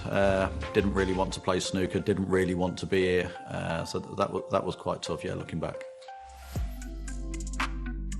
Well, my father got me involved in snooker, bought me a little table when I was 5. We had a little box room, and I went in there, opened the door, and I had this little 6-foot snooker table with all my birthday cards on there. And ever since that day, you know, I just carried on playing. I used to go with my father down the local social club, watch him play, and then after probably have half hour just hitting balls around, and he was teaching me the basics. Even though he wasn't a fantastic player himself, he still knew the right from wrongs.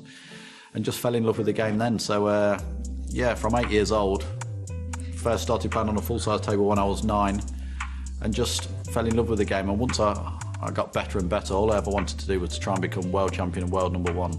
Every kid has a dream. Whether you was going to achieve it or not is a different thing. I just feel as though I'm probably just hard-working, you know. I know I'm not the most naturally gifted player. I know that I need to work, but in a way I'd sort of prefer that, because if I was naturally gifted, I'd probably sort of take the game for granted and think, oh, I don't really need to practice so much because I know I can just turn up and put on a performance. But with me, I know that if I'm not putting in the hours, and I'm not going to perform, so it sort of forces me to go to the club to practice. I've always said it doesn't matter how much natural talent you got, you only get out what you put in. If you're not putting the work in, you're not going to get the results.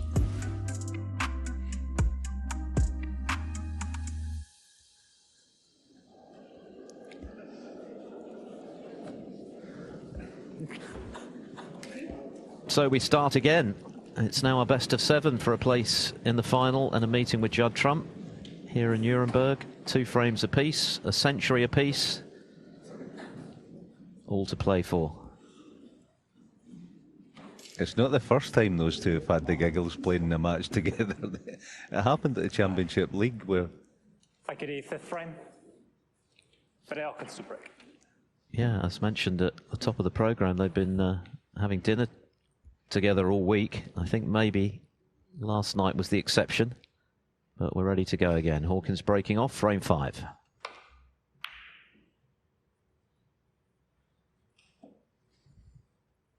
Yeah, the Championship League one was Barry Hawkins got the extension out, didn't he? And it all collapsed. And it was one of those things that tickles you. And it tickled both players at the same time. It took them a few minutes, actually. In fact, it was the referee, wasn't it? The referee was getting the furniture out. Anyway, you've got the game faces back on.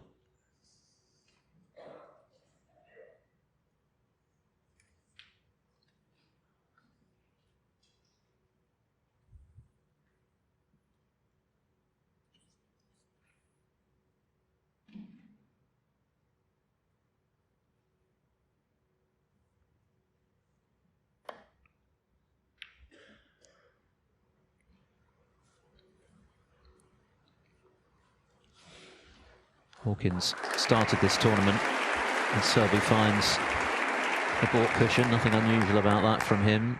In 19th place in the world rankings. Of course, he's already guaranteed himself 17,500 points for getting this far.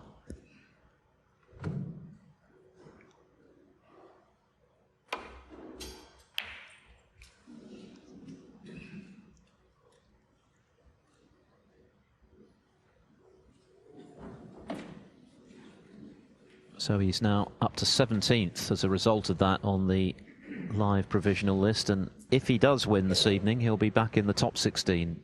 And of course, there's the small matter of the seeding for the UK Championship a little later in the season, November, December.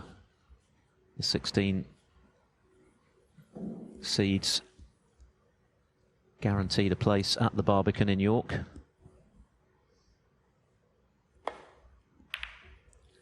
So the progress he's made this week in Nuremberg has been a huge boost for Hawkins already, but of course having got this far, he's got designs on the title.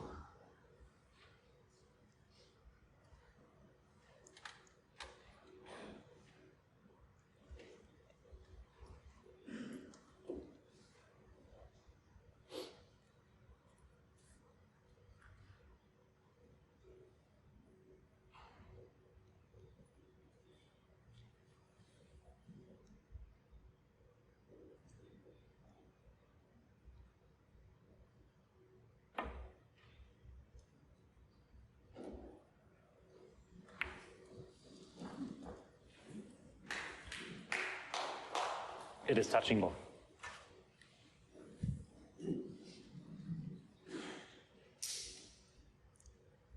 Yeah, that'll be seen as a bonus, barring the touching ball. There was no return to baulk.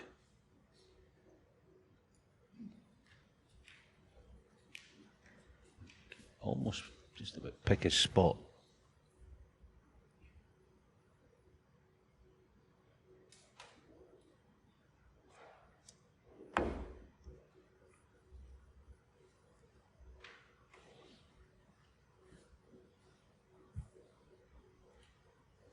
And as per usual, he finds the most difficult spot.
Yeah, I would have given him, I would have shoved him as well.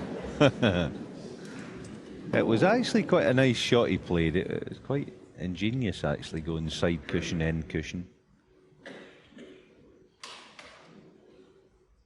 Yeah, it was nice that, wasn't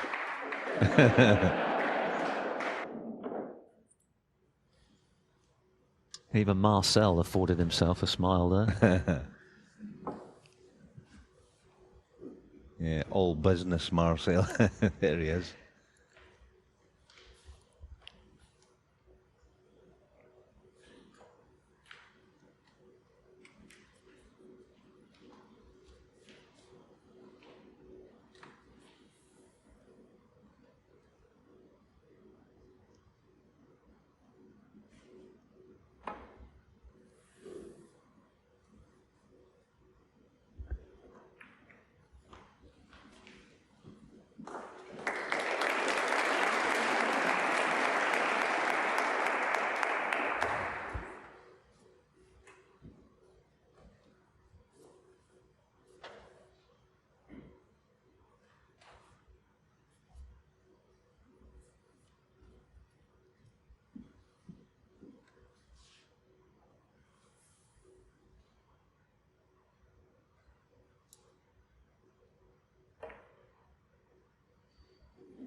I don't think the free-flowing snooker of the first couple of frames was ever going to last for the whole of the match, given the fact they're so accomplished all-round players. There's going to be periods where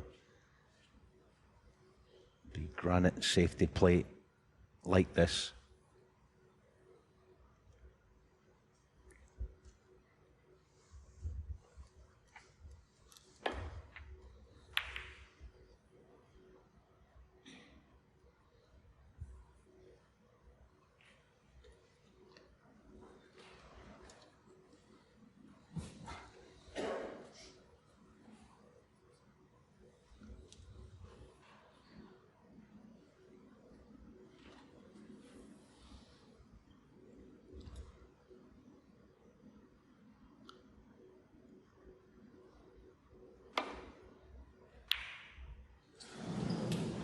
Close.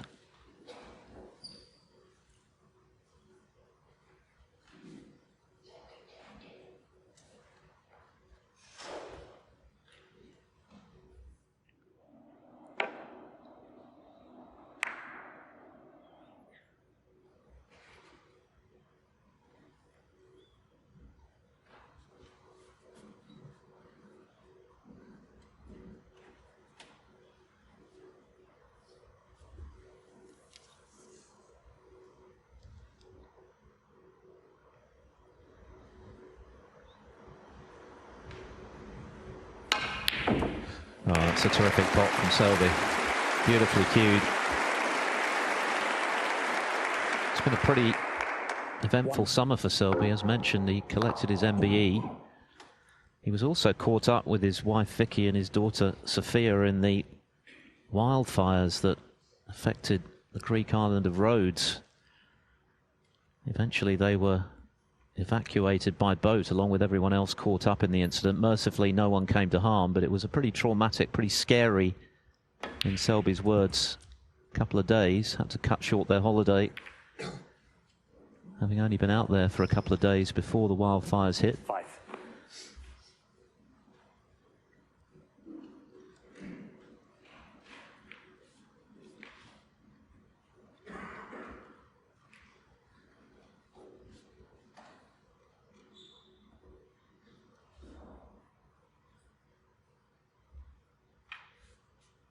Just looking for that opportunity to restore the fluency of that opening frame. The immaculate 134 total clearance, albeit launched by a fluke.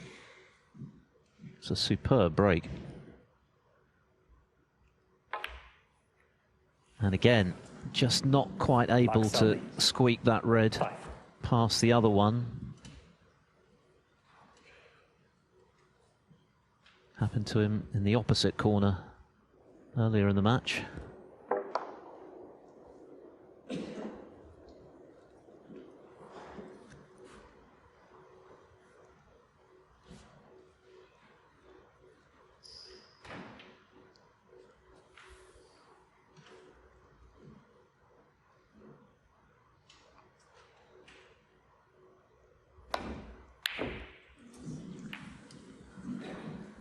But no cigar for Hawkins.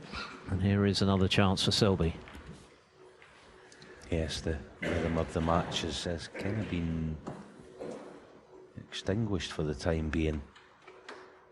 Almost feels like Mark at the tail end of frame 4, even although it was in a losing cause, he got the claws in. And like I say, it's just killed the rhythm of the match for the time being.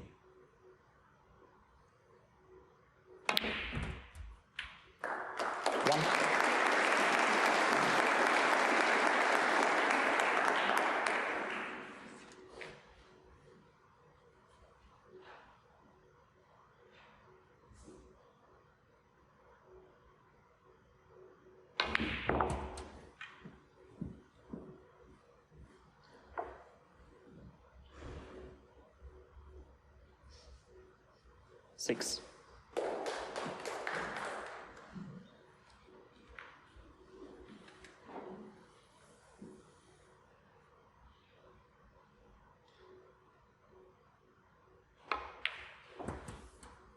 Seven.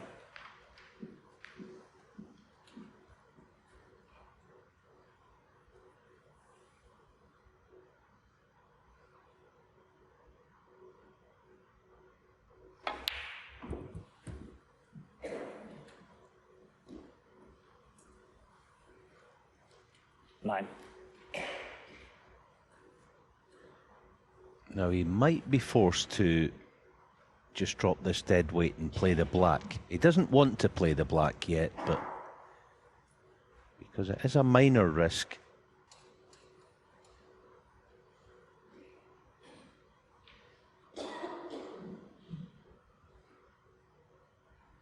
But the point remains that he'd be favourite to get the black, certainly. Whether he plays it, let's see.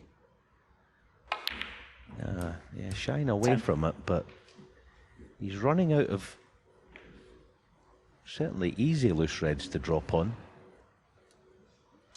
Match time has reached 90 minutes. Obviously, the fourth frame turned out to be a very lengthy one because of that battle by Selby to try and get the snookers that he needed, ultimately in vain.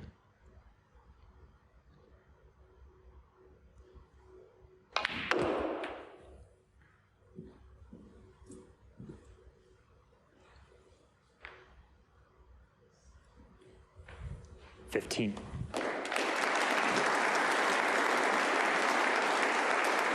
Yeah, that was such a classy shot. Can now get a cue ball in with that red just where his bridge hand is, in between that red and the cushion. 16. quite get it. Intended.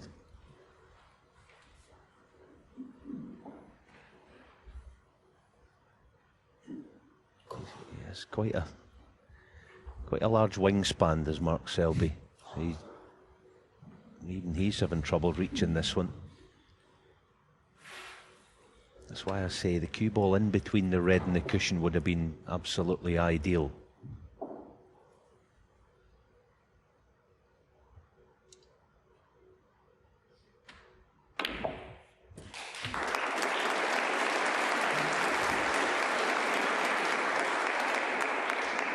'23.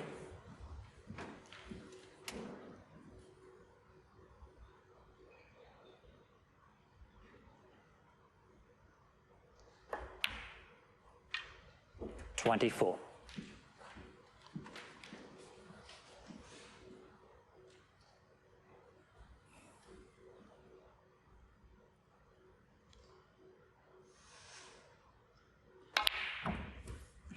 Yeah, no problem.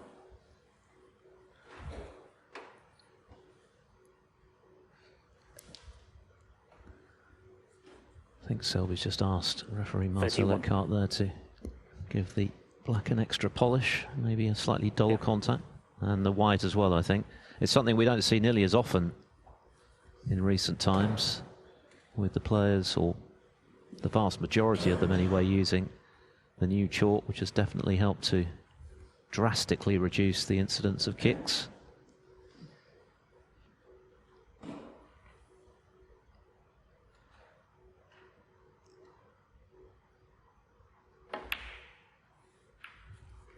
'32.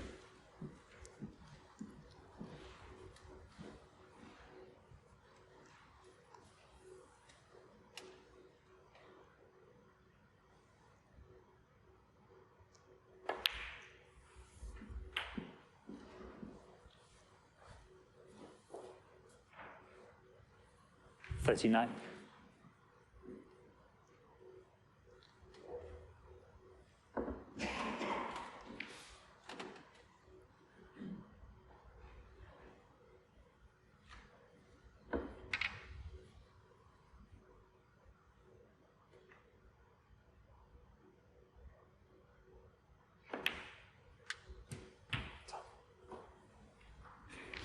'40.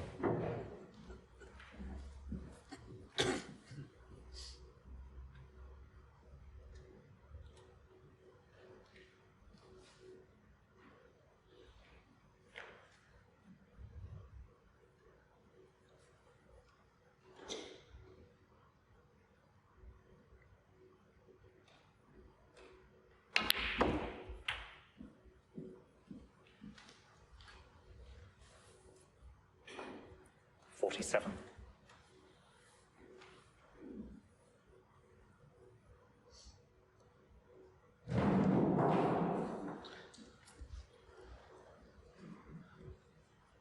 Selby wisely just resetting after that unexpected noise from the arena.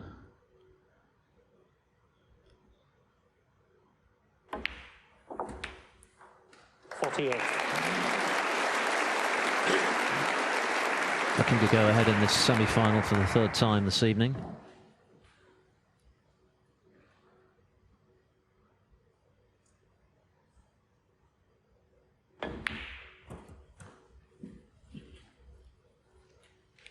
Barry Hawkins missed a long-range red, which was quite close to the pocket. Just caught it a little too thick. And this is the result.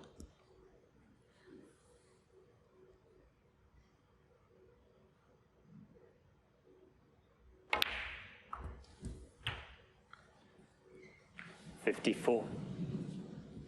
Snookered on the black. Yeah, unusual for a player of Mark's class to mispredict, if you like, what was going to happen there with the mini split.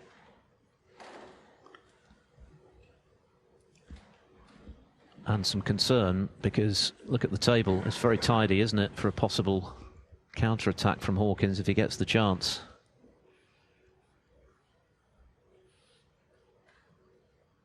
Still needs another colour and a red.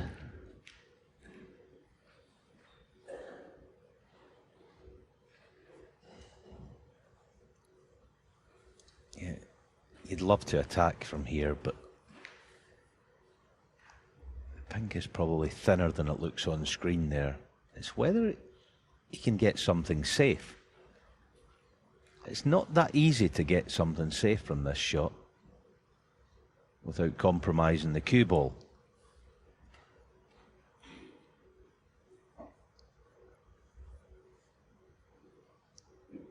Pink ball. Pink nominated.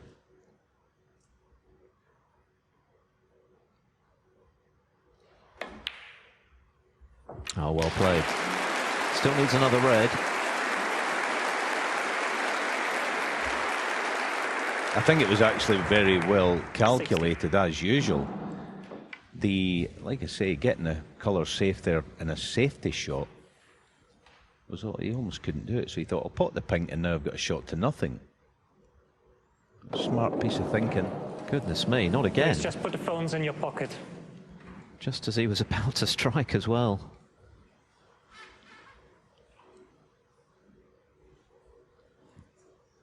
Ordinarily, etiquette from this German crowd is impeccable. Just a couple of unexpected noises that could have scuppered Selby. Anyway, if he can knock this red in, Hawkins needs snookers. 2 of them.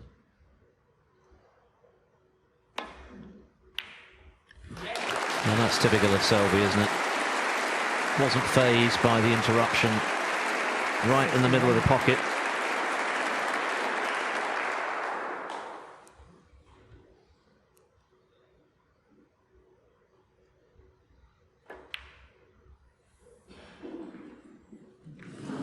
Brown stays out. Selby, 61. So the boot's on the other foot now in this 5th frame. It's Barry Hawkins coming to the table needing 2 snookers.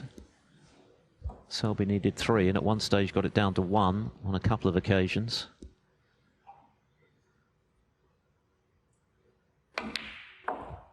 One.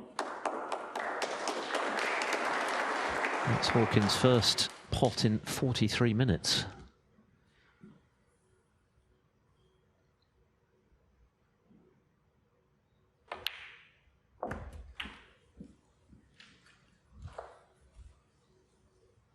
Eight.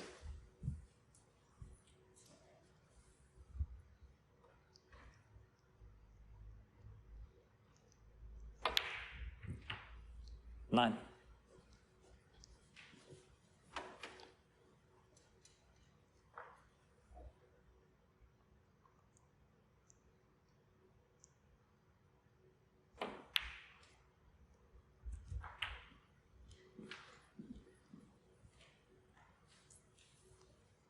16.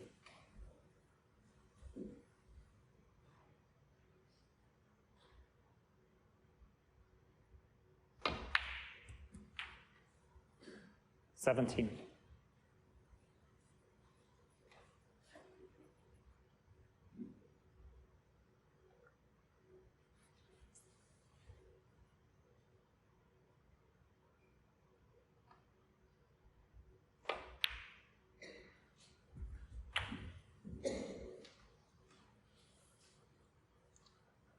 Clearly there could be quite a bit of time in this yet with the brown.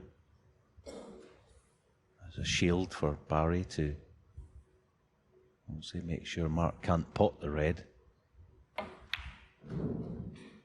I didn't quite get through the cue ball there. So this is a 24. chance. One that obviously it's very difficult pot, but he knows because of where the brown is, there's a lot of mileage in this frame yet. He wants to get rid of it ASAP.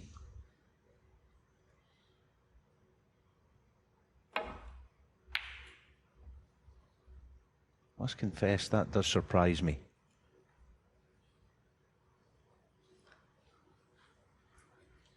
.42 the deficit, 35 on, so Hawkins still needs the 2 snookers.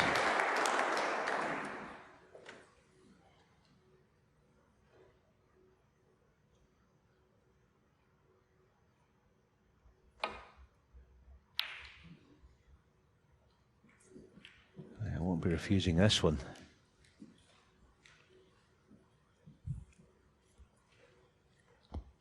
this in. The frame is most certainly over.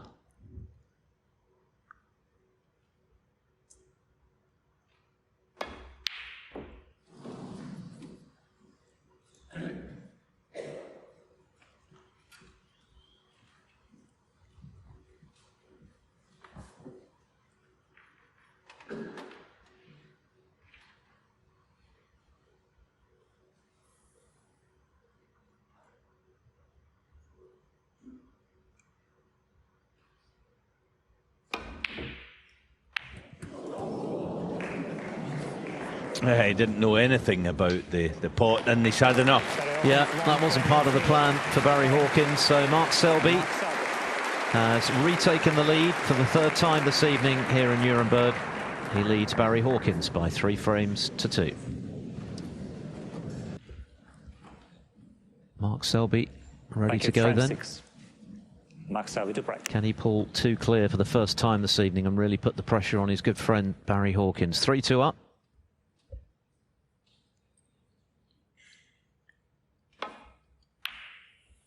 Yes, the players just love coming to Germany to play professional snooker. And of course, the German Masters this season, which is coming up in the new year, will be for the first time a 7-day event. And I think that is absolutely warranted, given what a wonderful venue the Tempeldrum is.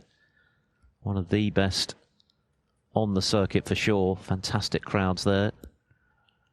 Previously a 5-day tournament, but now this season 7, and that's great news. The more snooker we have in Germany, the better, basically. We were in Firth last year, of course, when Hawkins lost the final to Kyron Wilson. He won't be thrilled with the outcome of that shot.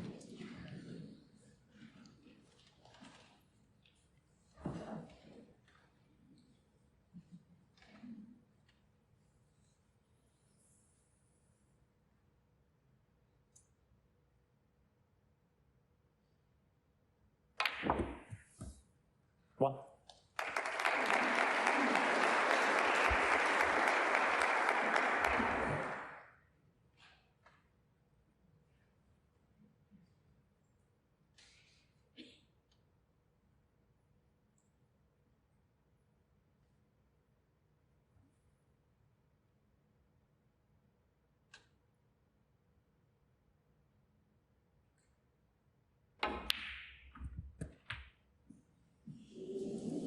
Foul. Mark Most Selby, unlike the Barry great man Hawkins. to misjudge that.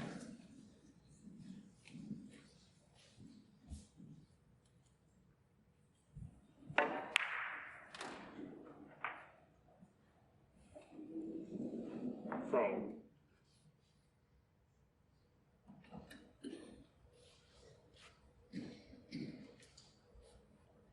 The only good news, he hasn't really left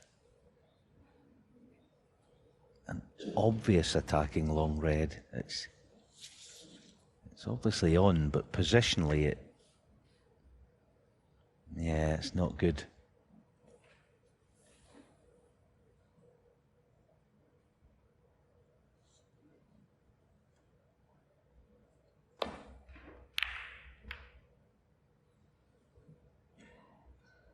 That's excellent. That's top stuff. We talk a lot about Mark Selby's tactical prowess, but of course Barry Hawkins is a fantastic safety player, isn't he? We saw that remarkable performance against Mark Allen in the Masters, when he absolutely shut the player of the season out that day. Allen didn't get a frame, said afterwards. He just didn't have a shot, basically. Whenever he came to the table, he was in trouble.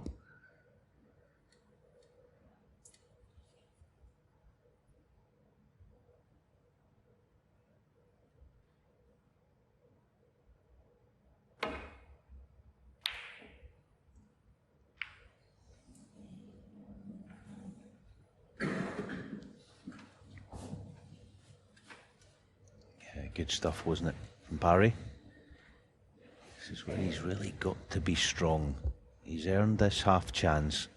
Now can he jump on it?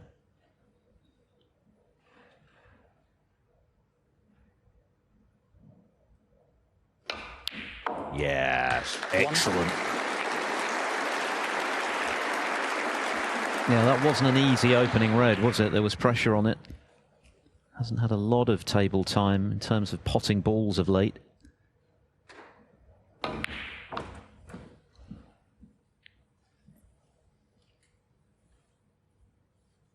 Six.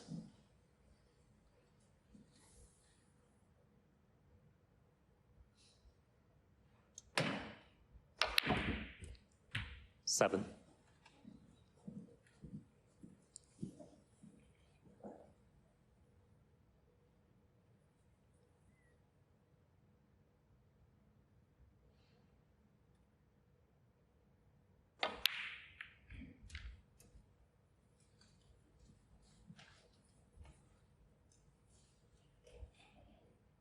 Fourteen.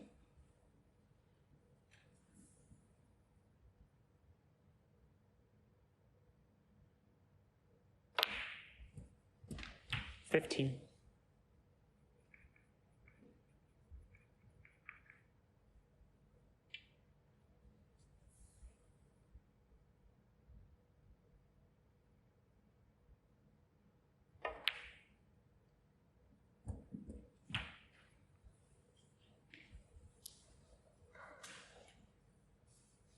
$22. Nothing I'm sure he can't handle, but half a stray. Probably go deep on the cue ball. Just want some kind of half glancing blow off the cannon. Yeah, 23. well controlled.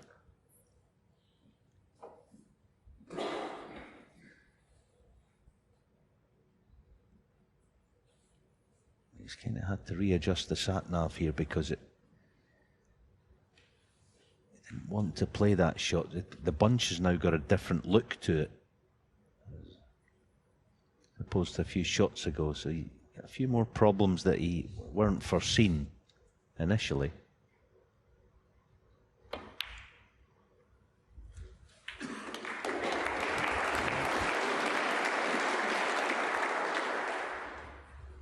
$30.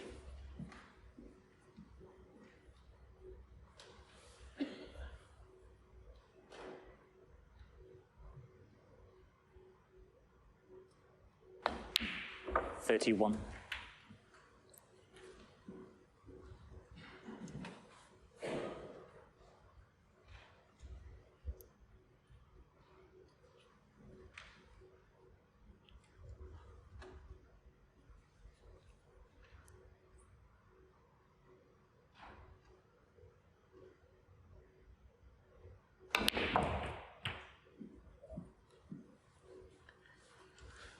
That's the state of play as regards pot success 38.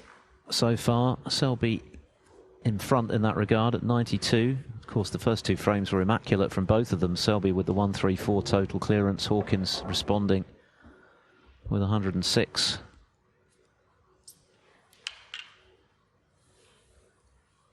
Hawkins 4 from 11 from long range. He'll want to improve that stat as the match goes on. But first things first, win this frame, get level again, keep the pressure on, stay with Selby.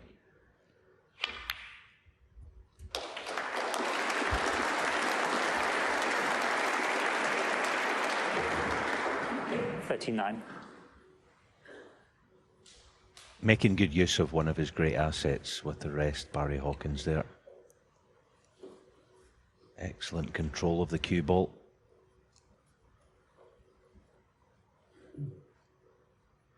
It's not a brilliant pack to go into.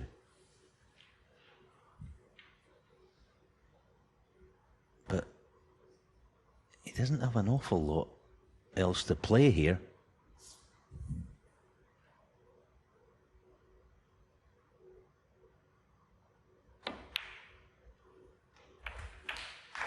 Yeah, that'll do. He managed to play it the sort of risky way, which was brave and 46. with a bit of right-hand side, which made the pot more difficult. Great result. Chance to put the frame away now. 47.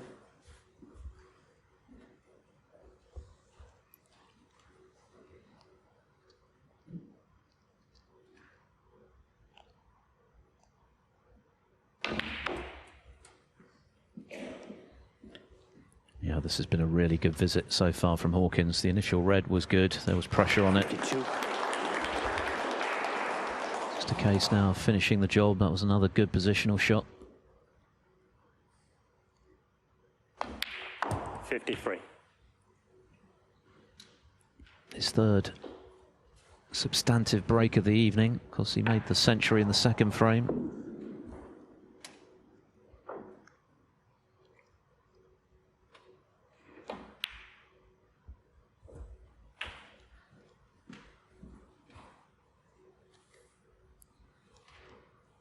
$60. 63 in the fourth, which, as we know, didn't quite get him over the line. Had to 61. battle it out to prevent Selby getting the snookers he wanted. But this is the key ball.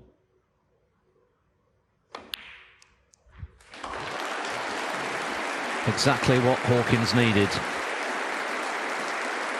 58. Selby had the initial chance. Went in off the brown.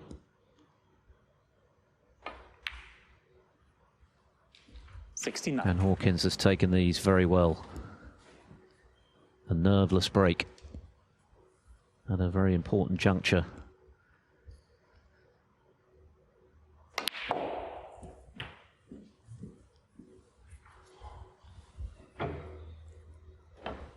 $76.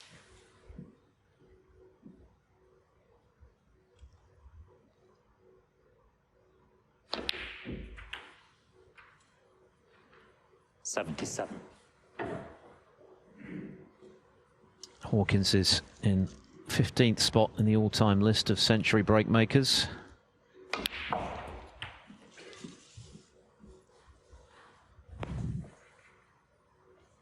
$84.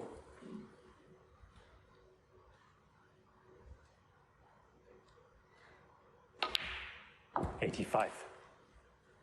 Closing in now on his second of the evening.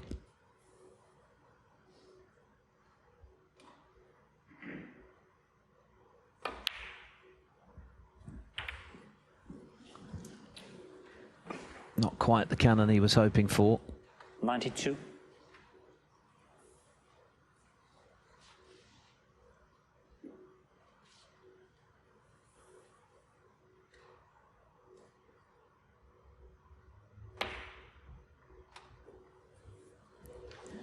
Barry Hawkins. No century, but 92 will do more than well enough for Barry Hawkins. A vital break for him to restore parity here in Nuremberg.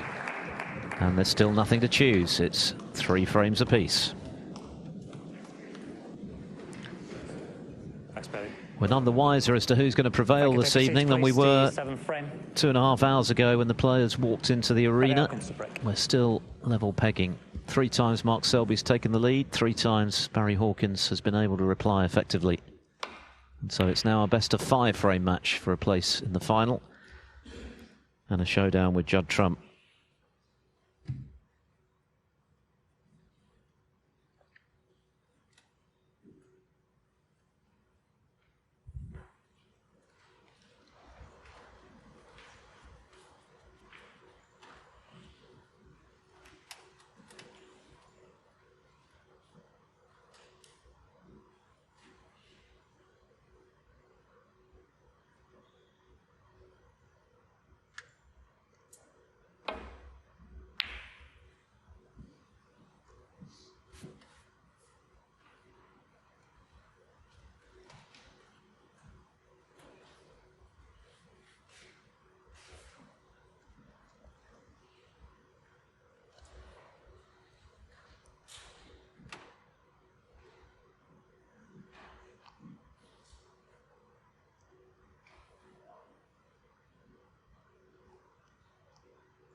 desperately trying to find a way to get the cue ball in baulk, but he feels it's not worth the risk, so I haven't seen that many of these frames this week with the cue ball at this end, and red's been pushed towards the baulk area.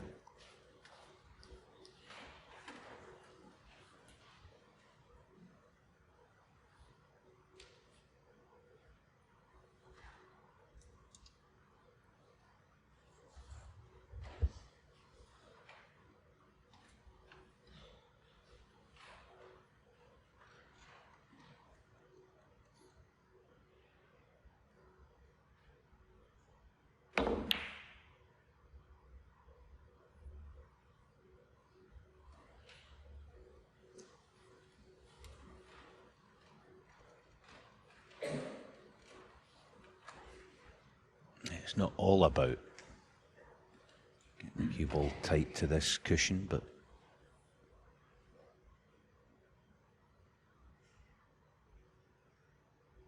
it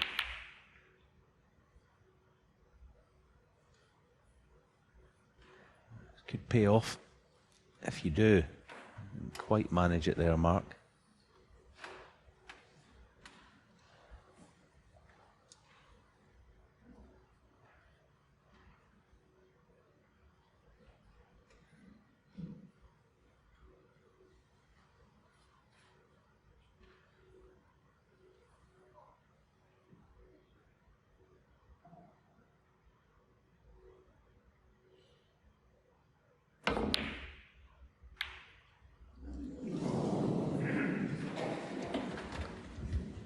Very nearly saw the red flying off the green.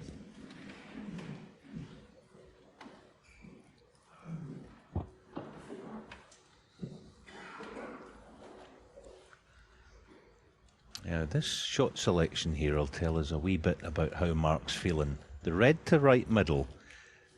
I expect him to take it on because it's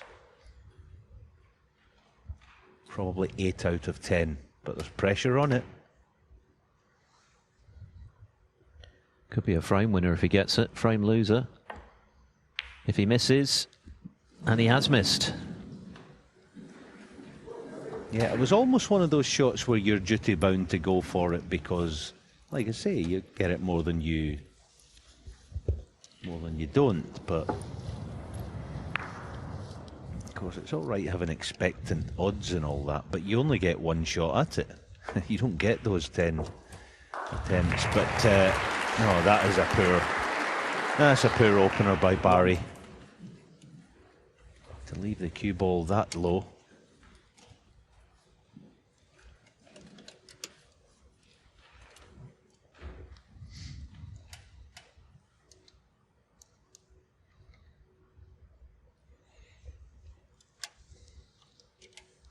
Thanks.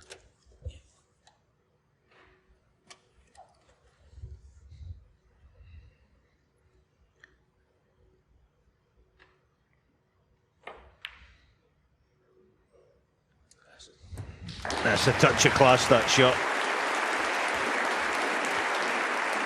There's a lot of pressure on that one, wasn't there? Having played a poor positional shot, he was really under the cosh with this one.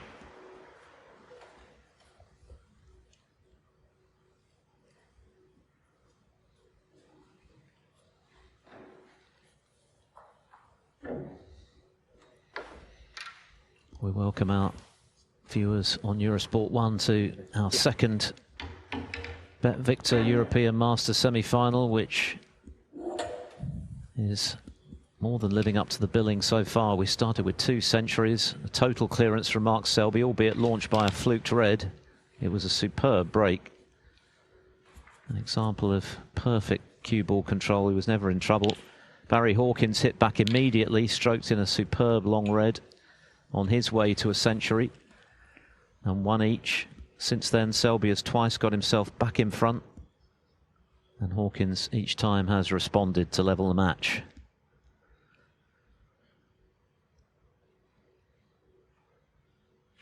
At the start of this frame, the safety was being played at the black end of the table. Selby had a chance to clip a red into the right centre, missed it. And Barry Hawkins now at the table bidding to lead this semi-final for the first time. The winner to play Judd Trump, who came through a thriller earlier in a final frame decider against John Higgins.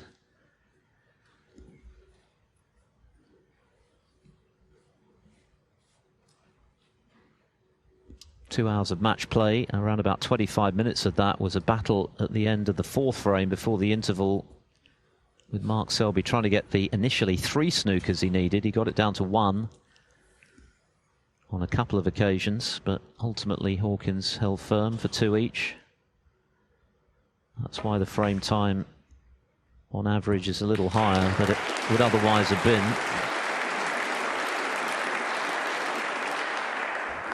14. This is their 21st meeting. Selby just edging the head-to-head, 11 wins to 9. 15.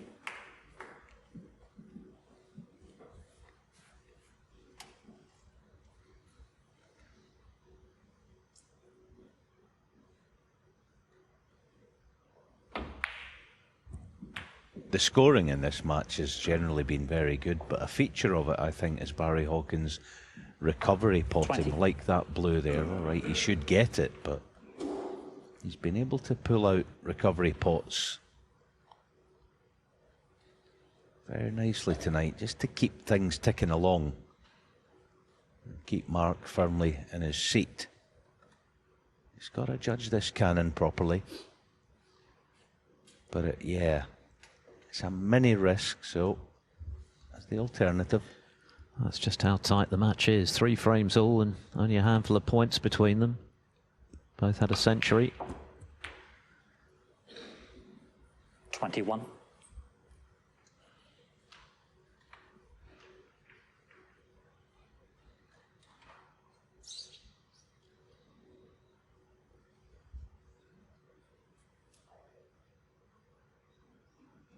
He has that quirk there. See his bridge hand, the cue's about an inch above the cloth of the cushion. God, needs a cannon. Needs a cannon. It's gone wrong. Yes, he's got a long red. 28.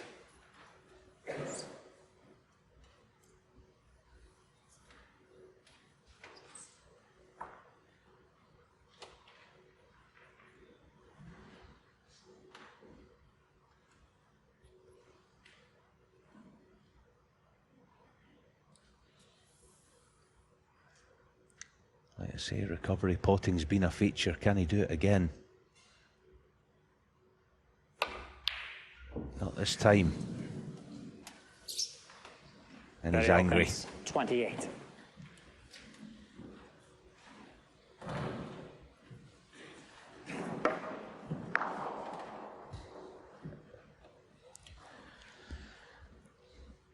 And those are the wafer-thin margins at this level, aren't they? If he'd got a slightly firmer cannon on the red, just up from the black just now, he'd have been on his intended red as it was. He had that very tough recovery pot, which has gone astray, and so Mark Selby gets his chance to hit back in this frame.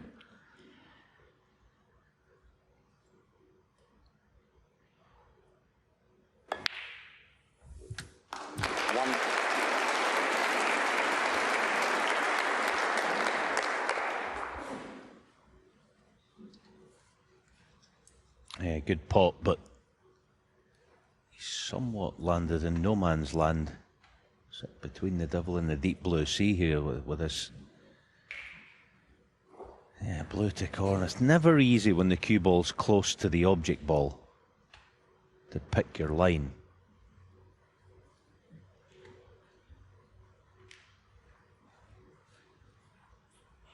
Yeah, it doesn't like it. See, that gives you a better idea. It's one of those you've got to pick your spot and trust it. It's a shot you don't play very often.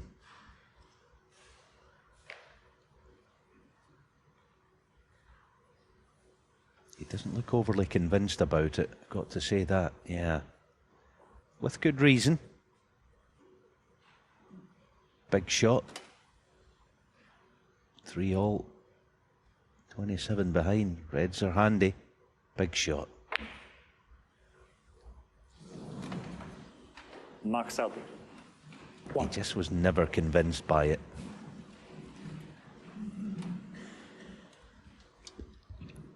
You saw Barry Hawkins' frustration at missing the red into the green pocket just now, but no great damage done. Back in with a chance to take the lead for the first time in this match. Judd Trump, of course, was never ahead until the final frame against John Higgins. 3-0 down at one stage, Trump.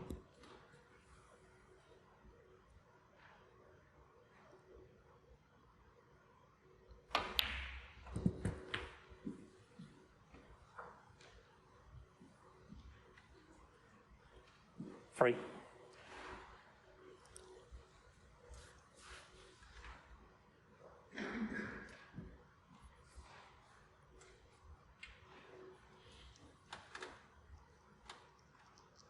Yeah, that's handy that the pink goes to the opposite corner.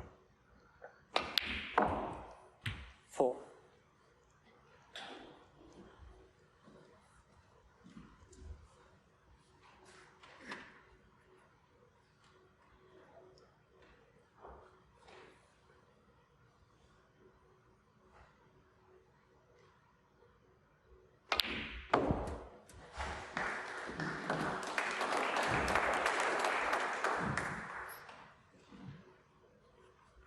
Ten.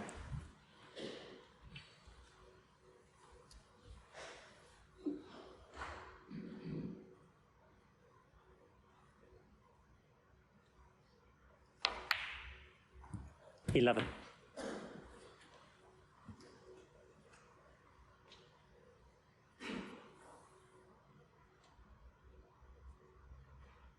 Yeah, going the smart way here, twice across, so that the last path of the cue ball goes towards position like that. 13.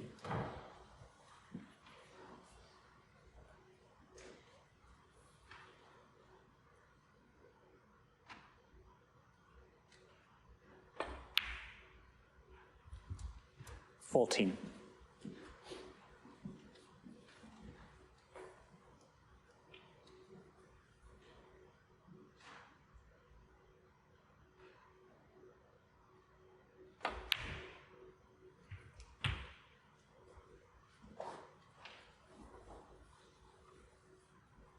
21.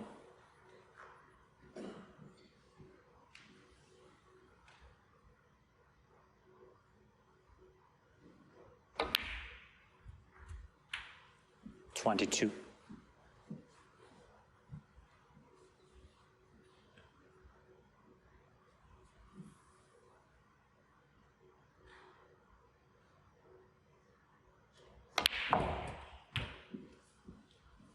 'Another couple of reds would make the frame safe, and Hawkins will be mindful of the need to get that extra 29. red, given what happened at the end of the fourth frame when things got a bit sticky.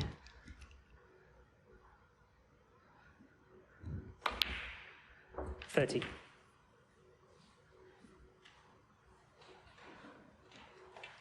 But this is frame ball barring snookers.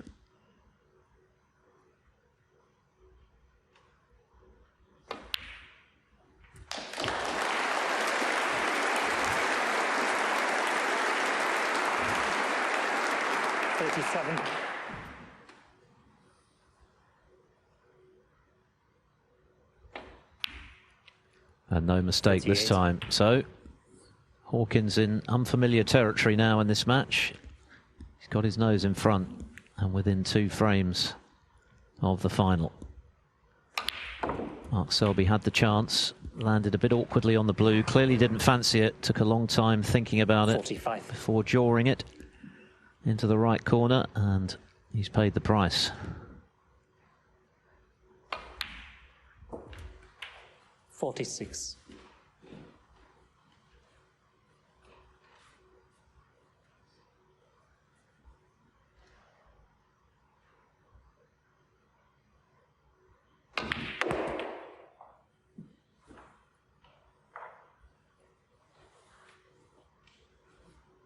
$52.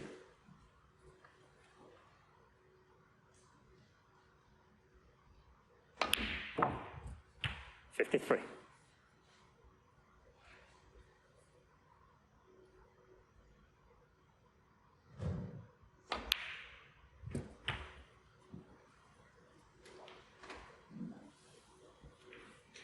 60. When he's in good form, Barry Hawkins, he's actually deceptively quick. He's got a... There's no messing, is there? You know, when he gets 61. into rhythm. He stands behind the shot quickly and gets in quickly. And he's building up a head of steam here. Made a 92 in the previous frame. Launched by a really good pressure red. 68.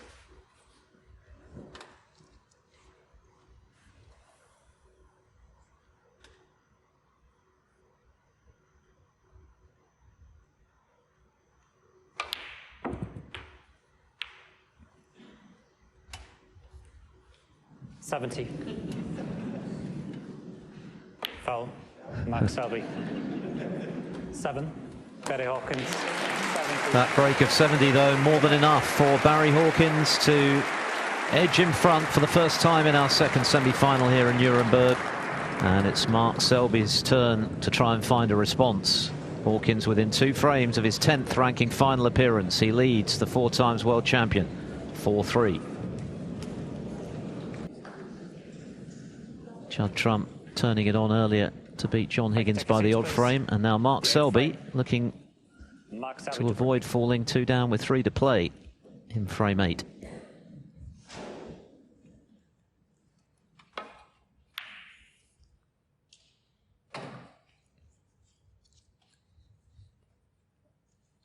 Hawkins did win their most recent meeting. That was at the Masters back in 2022. In the quarterfinals, a heavy victory on that occasion. Selby was out of sorts at that time. 6-1 to Hawkins.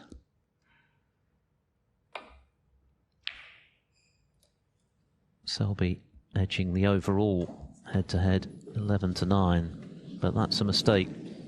He knocked in a red not dissimilar to that right at the start of frame 2 on his way to levelling up with a century. But worse than missing the red is leaving it for Selby.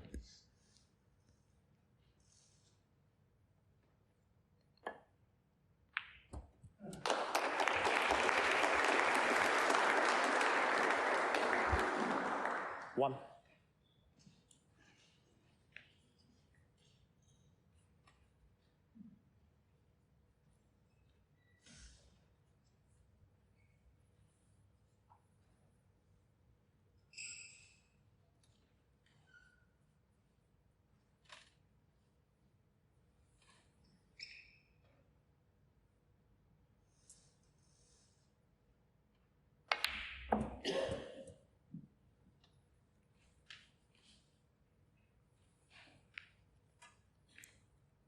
Four.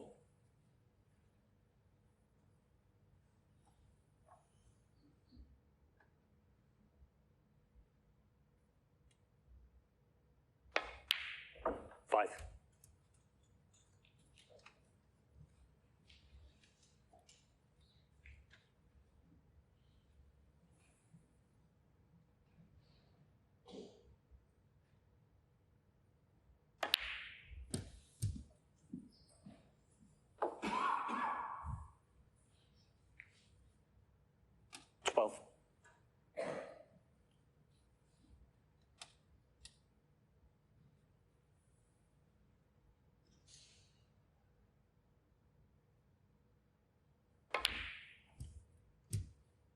$13.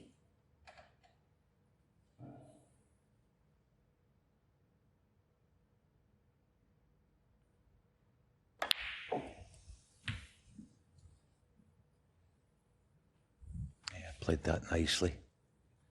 20. It's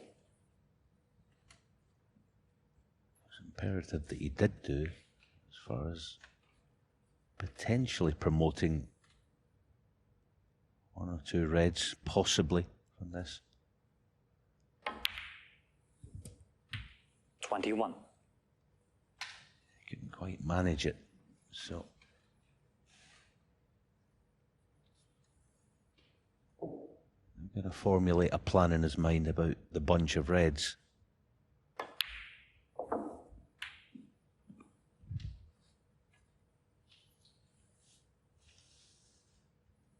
$28. They're not brilliant, are they, from the black. Oh, sea of red there, a wall. That you would think a glancing blow would be the best way.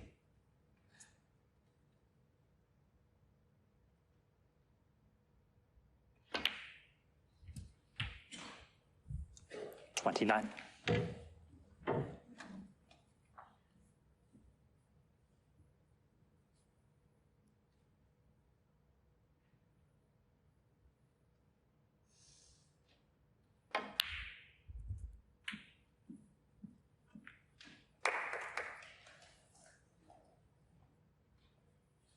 $36.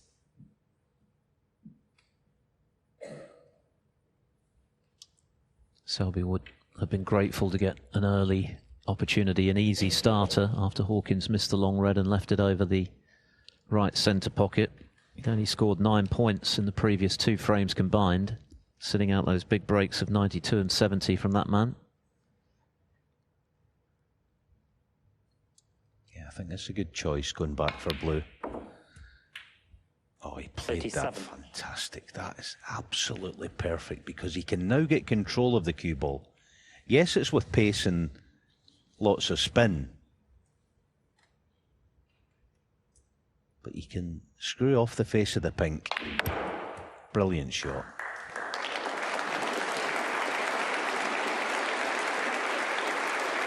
Now, honestly, the shot before is where you'd put it with your hand. 42. He was that good on the blue. He was guaranteed a decent split. He didn't actually play it exactly as planned, but good enough. Brilliant stuff. 43.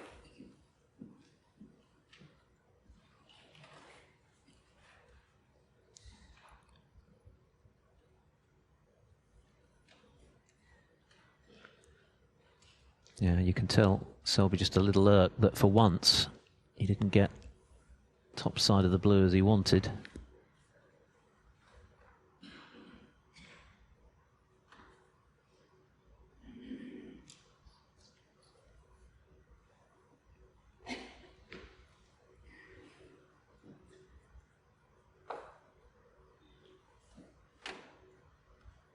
Yes, and it could be the case tonight that a small detail like that could be the difference in the end game and the result.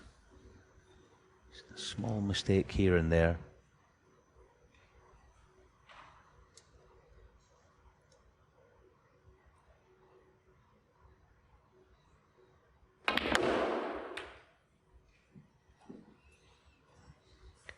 Really had to muscle that blue in to get back to the sharp end of the table. 48.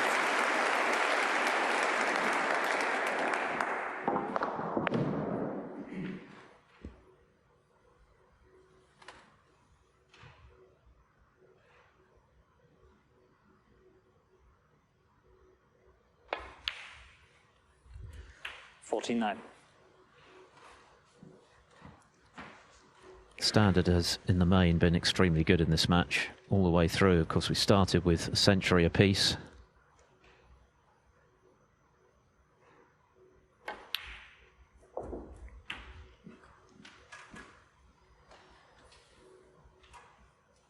$56.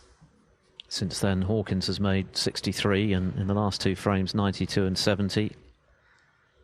Selby's weighed in with 52, 61, and now this break.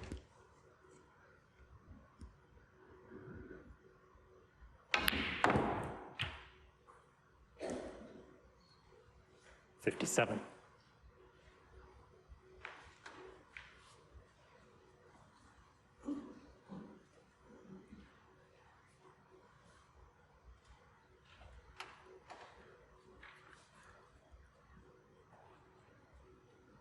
Another couple of reds, and it should be 4 each.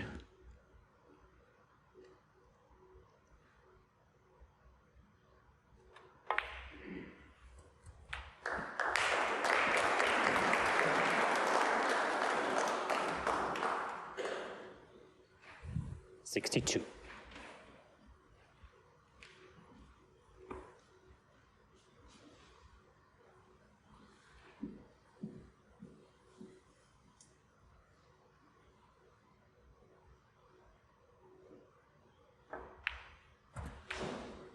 63.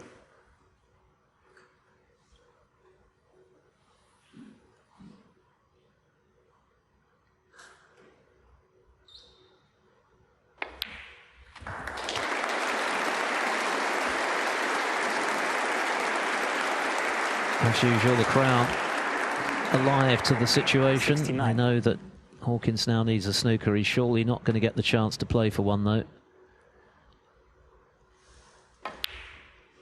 And neither of these players 70. have been able to impose themselves on the other this evening. Never more than a frame in it. 3 times Selby got his nose in front, and Hawkins asked the question. Selby has responded. 77. Hawkins took on a long red and sadly for him left it over the right middle bag. 78. Selby's done the rest. Yeah, this is why this sport of ours now is so difficult to predict almost anything. From week to week, month to month, it's Murphy, then it's Robertson, then it's Higgins comes back into the fray, 85. then Judd comes back and does his thing, and that's before you even start talking about Ronnie and Mark Williams 86. and all sorts of other contenders. Then you've got these two. The standard is unbelievable. And Selby now eyeing a 778th career century. The 134 total clearance in the opening frame tied Stephen Hendry's tally of 777. So an opportunity 93. to move into 5th place on his own here.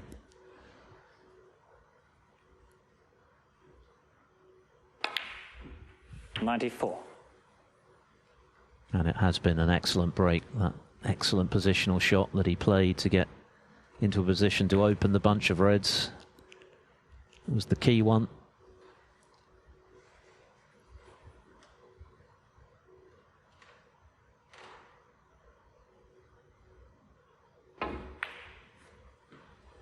Oh, Mark Selby. 94. no century this time, but 94. Exactly what Mark Selby needed to respond to Barry Hawkins' 2-frame burst, and we're tied up again. There's nothing to choose between these two. It's 4 frames apiece. They both need 2. We started out as a best of 11, and we're now down to a best of 3. It's been another very high caliber Thank you, semi-final, just as the first one this afternoon was, with Judd Trump edging out John Higgins. Who's going to get the better of this second semi-final? It's all to play for. Hawkins to break in frame 9.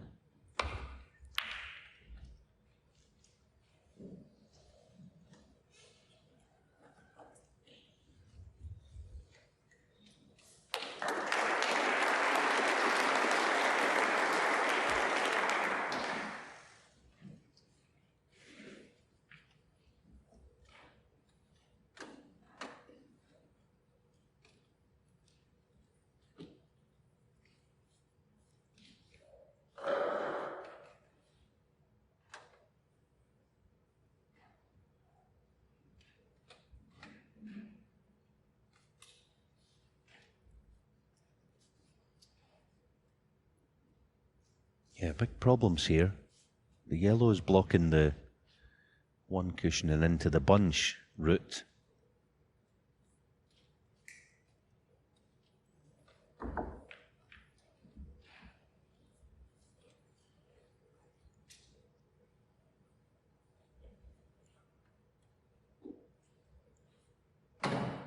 Or is it? That's the only way, I think, if he's going to go cushion first. Yes, it must be. Perhaps he's just playing the red that's near the black. That's about all he has. Great effort. What a shot.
So it's Mark Selby breaking off, 1 down with 2 to play.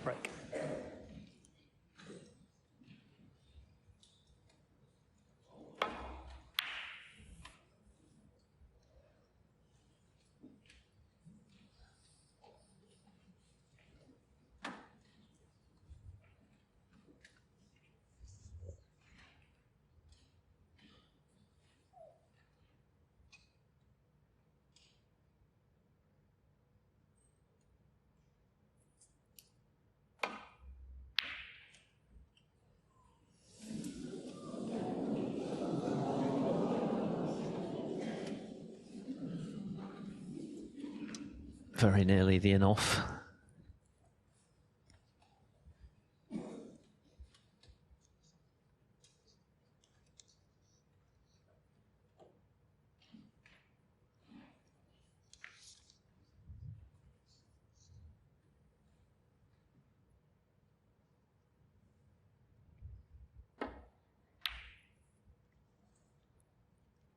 Of the 20 matches that they've played, 6 have gone to a deciding frame, and they've both won 3 each. Hawkins, of course, will be hoping he won't need a decider. So he'll be still pondering what might have been in that previous frame, no doubt.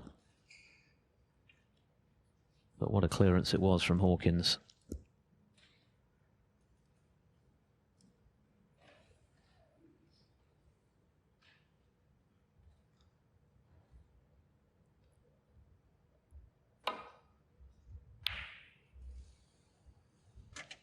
We've had 10 breaks of over 50 in this match, 2 centuries, 2 90-plus contributions.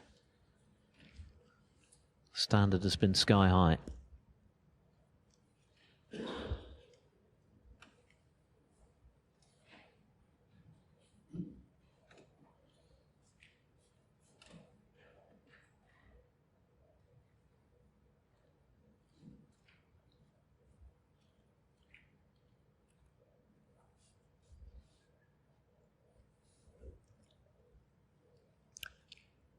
Selby still in front as regards pot success. Feels like Hawkins has been better than 89%. That's an area where Hawkins hasn't quite hit his straps tonight. 5 out of 15 from range. But what a clearance of 66 it was to put himself in this position after Selby's 59.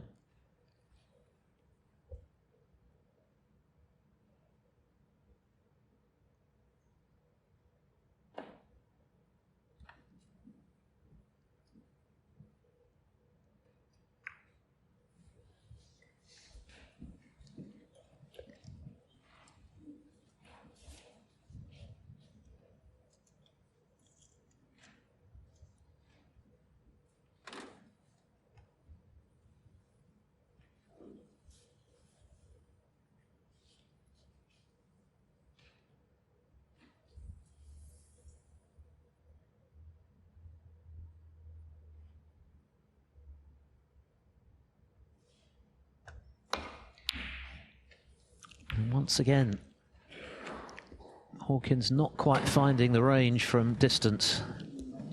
And he's given Selby a very presentable opening. I must say, it's felt for quite some time in this match as though 5-all was the most likely scenario. Selby looking to make that happen now. Yeah, I couldn't agree more. That look about it after frame 2, didn't it? A couple of tons.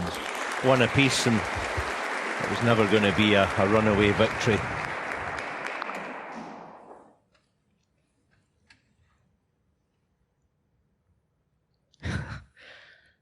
Grimace from Hawkins, no wonder.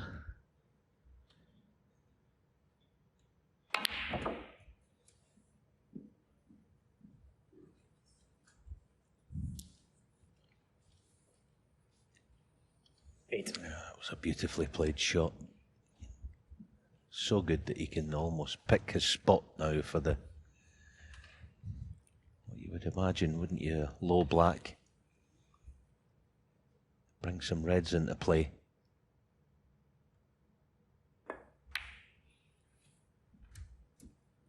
Nine.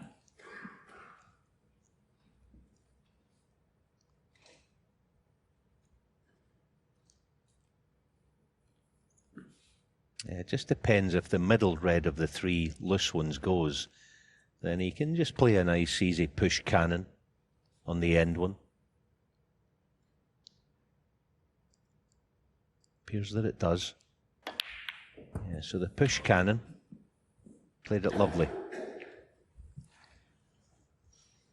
16.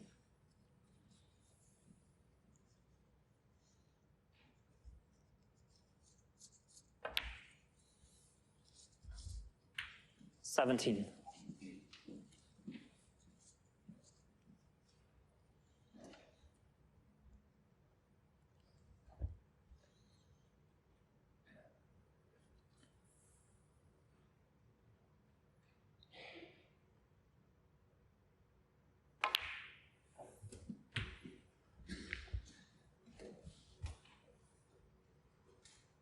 $24. Yeah, so the plan of action here is red over the middle, top side of the blue. 25. Bring reds into play that way, but he can't do that now.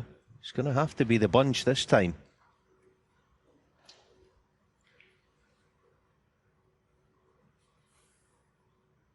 This isn't cut and dried, far from it.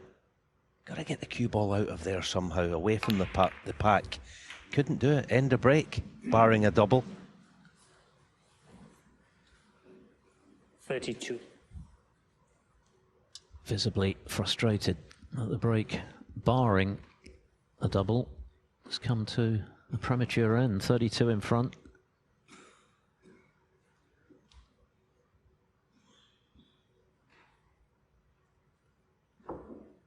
Yeah, still annoyed.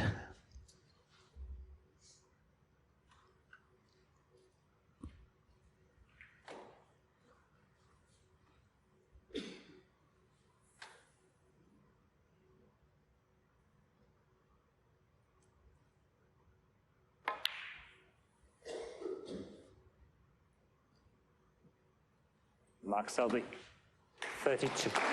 How often, though, do you see Selby suck it up, take his medicine and play a good safety, even when things have not gone to plan and he's found the baulk cushion?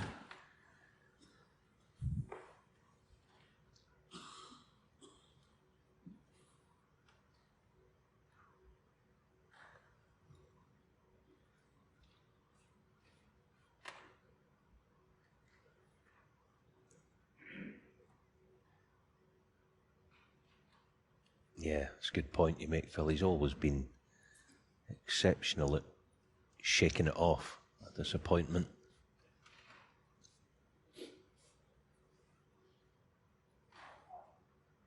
Okay, now obvious to say here, short's no good, so you've got to make sure and hit this because of the red by the right centre, which brings about potential danger, because as I say, short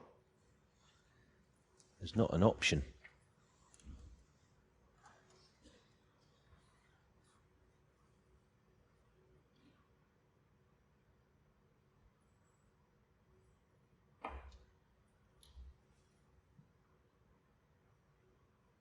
Brilliant shot.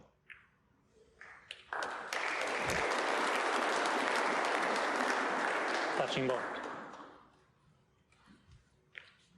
That's a few times tonight that's happened, hasn't it? Mark Selby's got a touching ball. It can make all the difference. We know what he's like. This type of position. It's almost like saying, well, listen, pal, you can have just ball in hand, because he'll drop it on the exact spot that he's looking for, generally. Like that.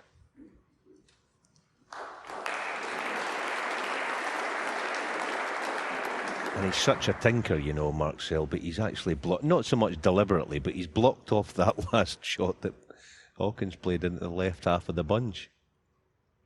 Maybe not by design, but...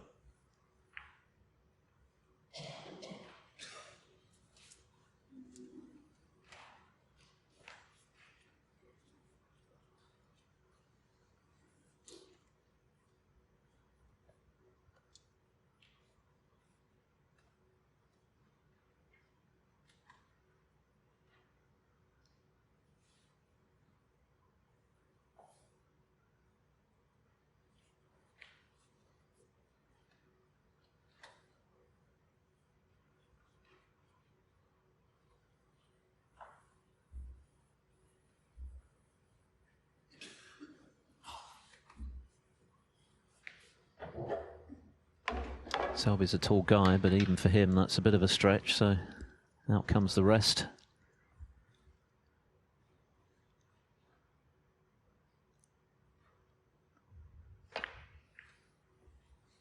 Seeking his 34th ranking final appearance, Selby, and given his record in finals, having won 14 of the last 16, he's got reasons to be cheerful if he gets there.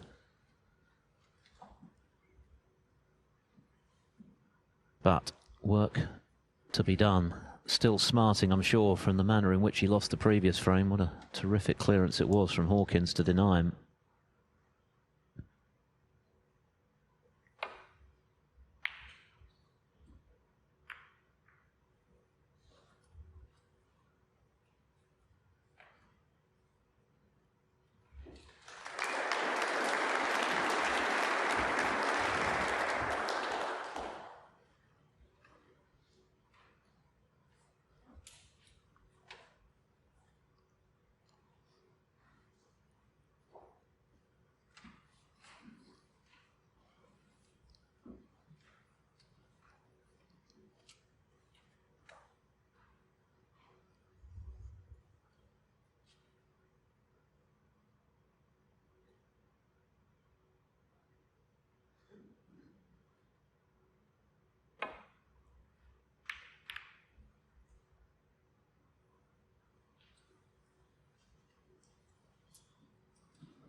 Looking a little concerned, Selby.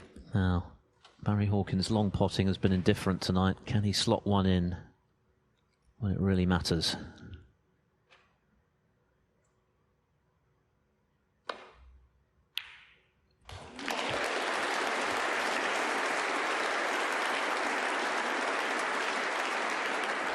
One.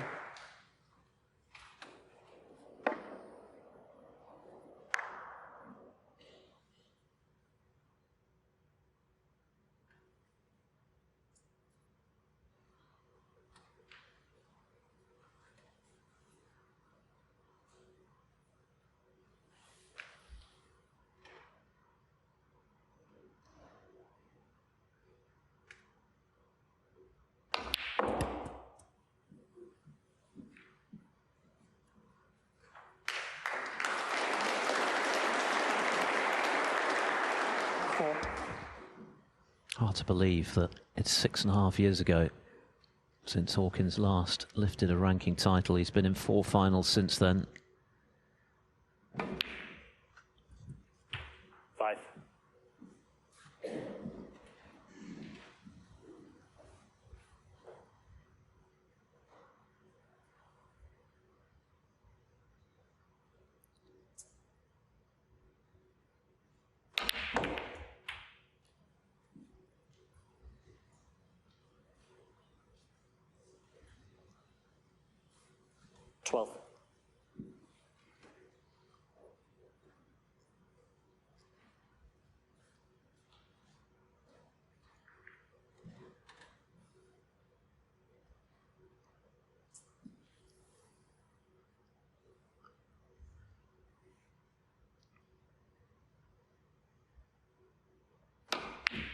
Oh, that's brilliant. That is a terrific pot from Hawkins. He's shown a lot of mettle this evening. At various stages, when he's really needed to dig out a pot, he's done so, and there's another one. Being very positive inside of victory.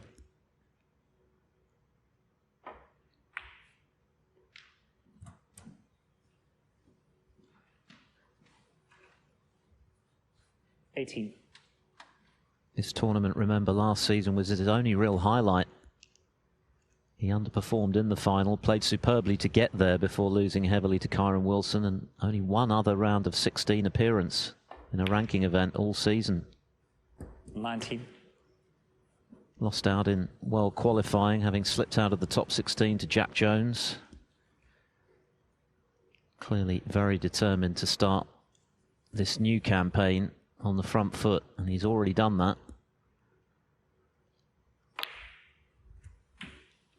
If he does win this evening, he's back in the provisional top 16 again from 26. his current ranking of 19 with the points he'll accrue.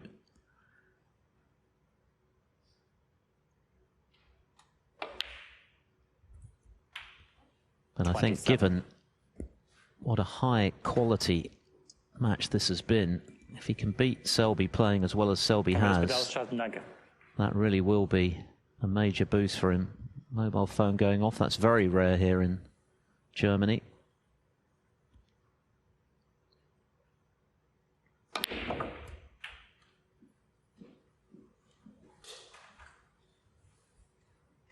Into the lead then.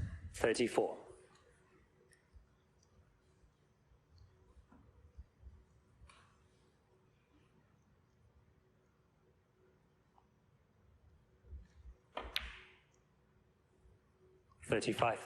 Yeah, you have to say he looks very calm, given the situation, like he did.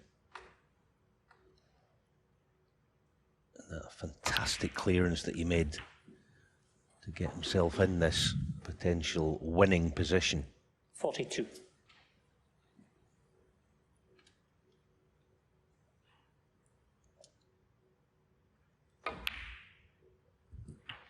And the way he retrieved this break just now with that mid-range red into the yellow pocket, so impressive.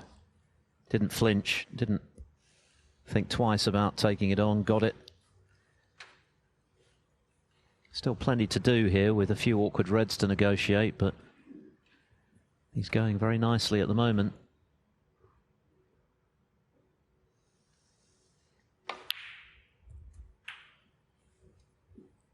Knocked in that terrific red, didn't he, along this top rail, which 50. Launched that stealing clearance of 66 in the previous frame, and that may yet prove to be the difference this evening. The first really close frame we've had all night.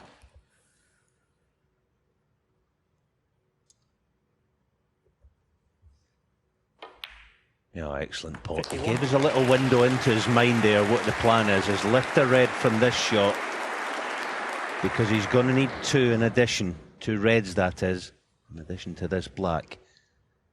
Well, I thought that was the plan. He's not doing so.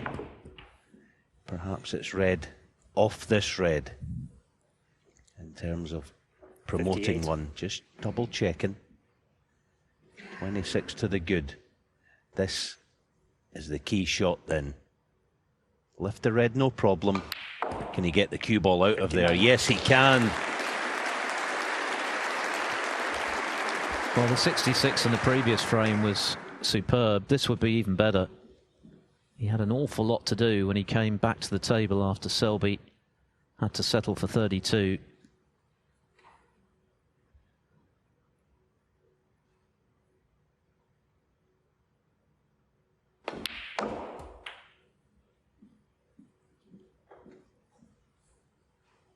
But now he's a red and a high value colour away.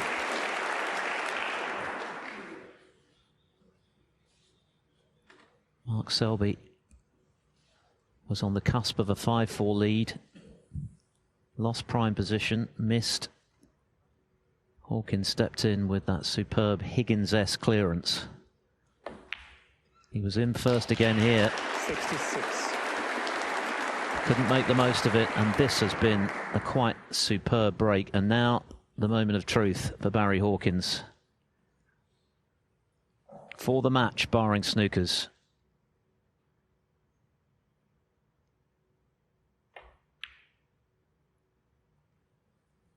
Brilliant. Absolutely outstanding snooker from the former world number 4. 73.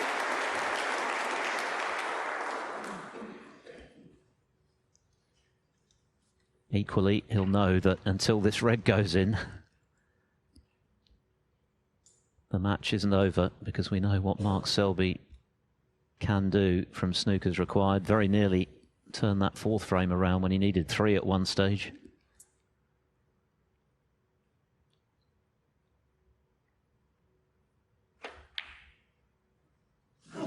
Very close, but not quite. Barry Hawkins, 73. Even so, that was a magnificent break. 2 outstanding breaks back-to-back from Barry Hawkins to put him on the cusp. There are the vital statistics. 2 snookers required for Selby. Very, very close. Just wide.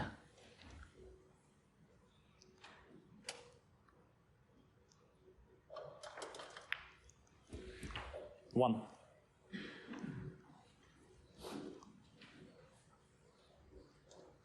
Yes, almost there. What a performance this has been. He's sort of had to play catch-up for most of the evening until 4-4 and then catch-up in that key frame. Almost there, but what you do know is that Mark's not going to give him the winning line very easily. He's going to make it as difficult as he can.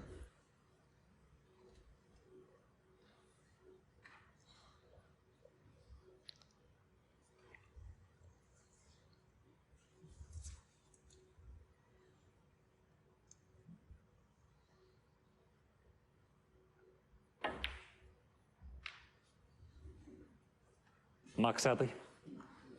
8. Yeah, good shot. Now is the middle pocket in the way of the escape here? The right middle pocket.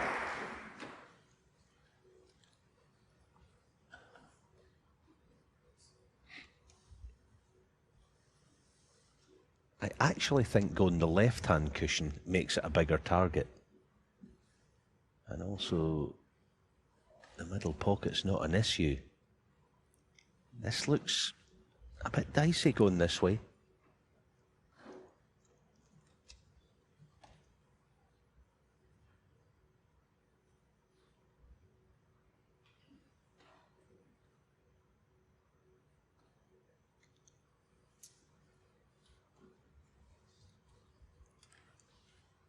Strange thing is he hasn't looked off the left cushion.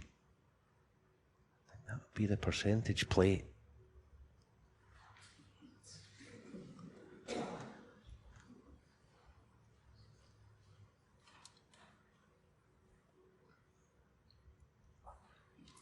Yeah, sees it now. Actually one of those that I think he can go round the back of it, so you do expect the hit. Good shot. Well played.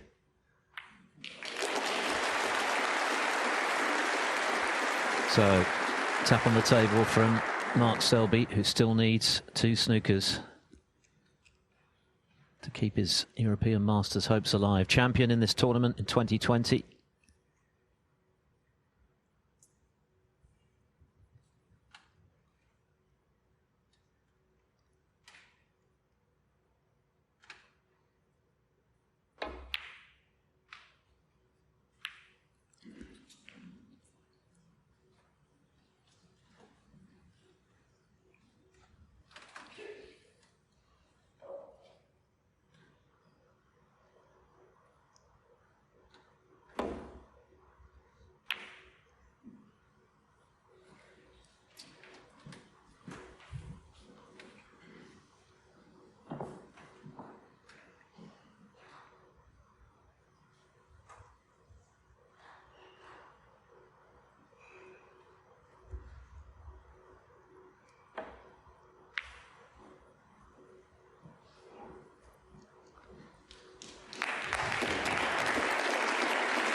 Barry Hawkins certainly can't relax yet. So near, and yet work still to be done to get this match won.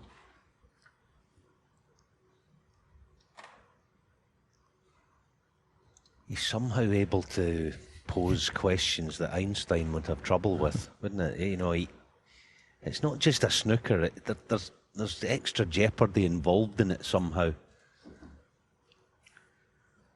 He gets you thinking about all sorts of things. So 33 the difference, so a 6-point snooker for the tie, the respot that is potentially. So foul of 5 is not the worst thing.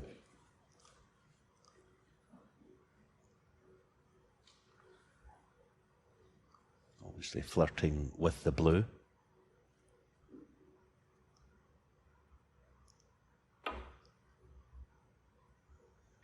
That's a really good hit. That is a really good hit from Hawkins, acknowledged again by Selby. That was eminently missable.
What a day's entertainment this Nuremberg crowd have had. Two outstanding semi-final matches.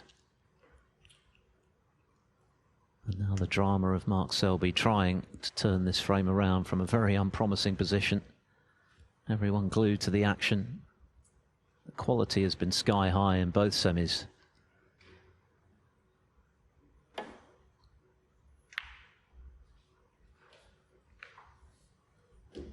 How about this for an effort?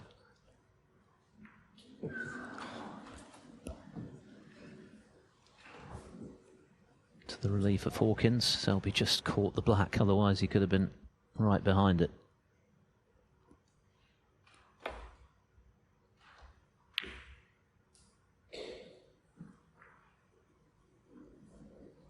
Close.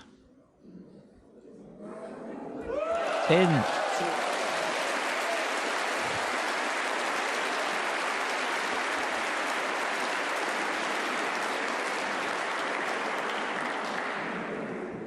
Now it's 3 snookers.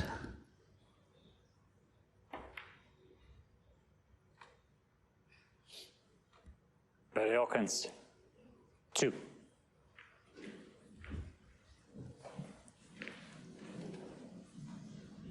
Yeah, this match, if Barry comes through, it's been not only a great performance, but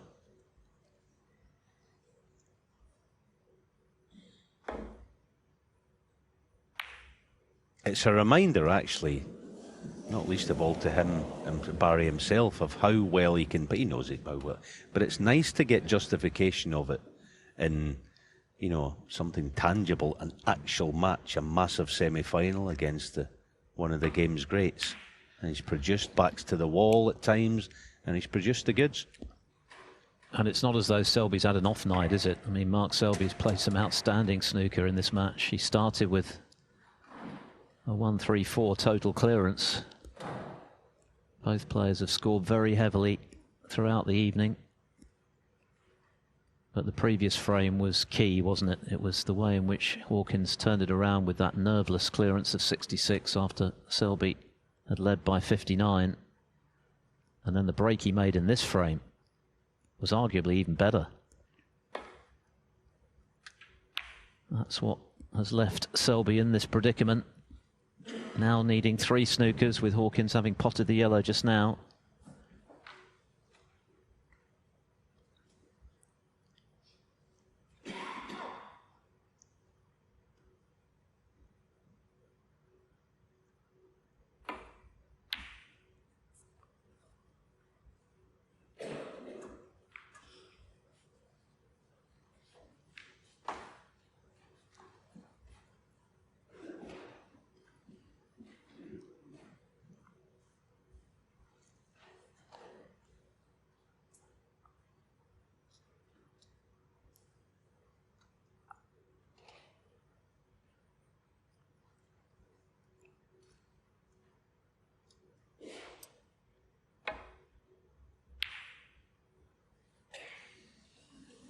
Oh dear, is that it?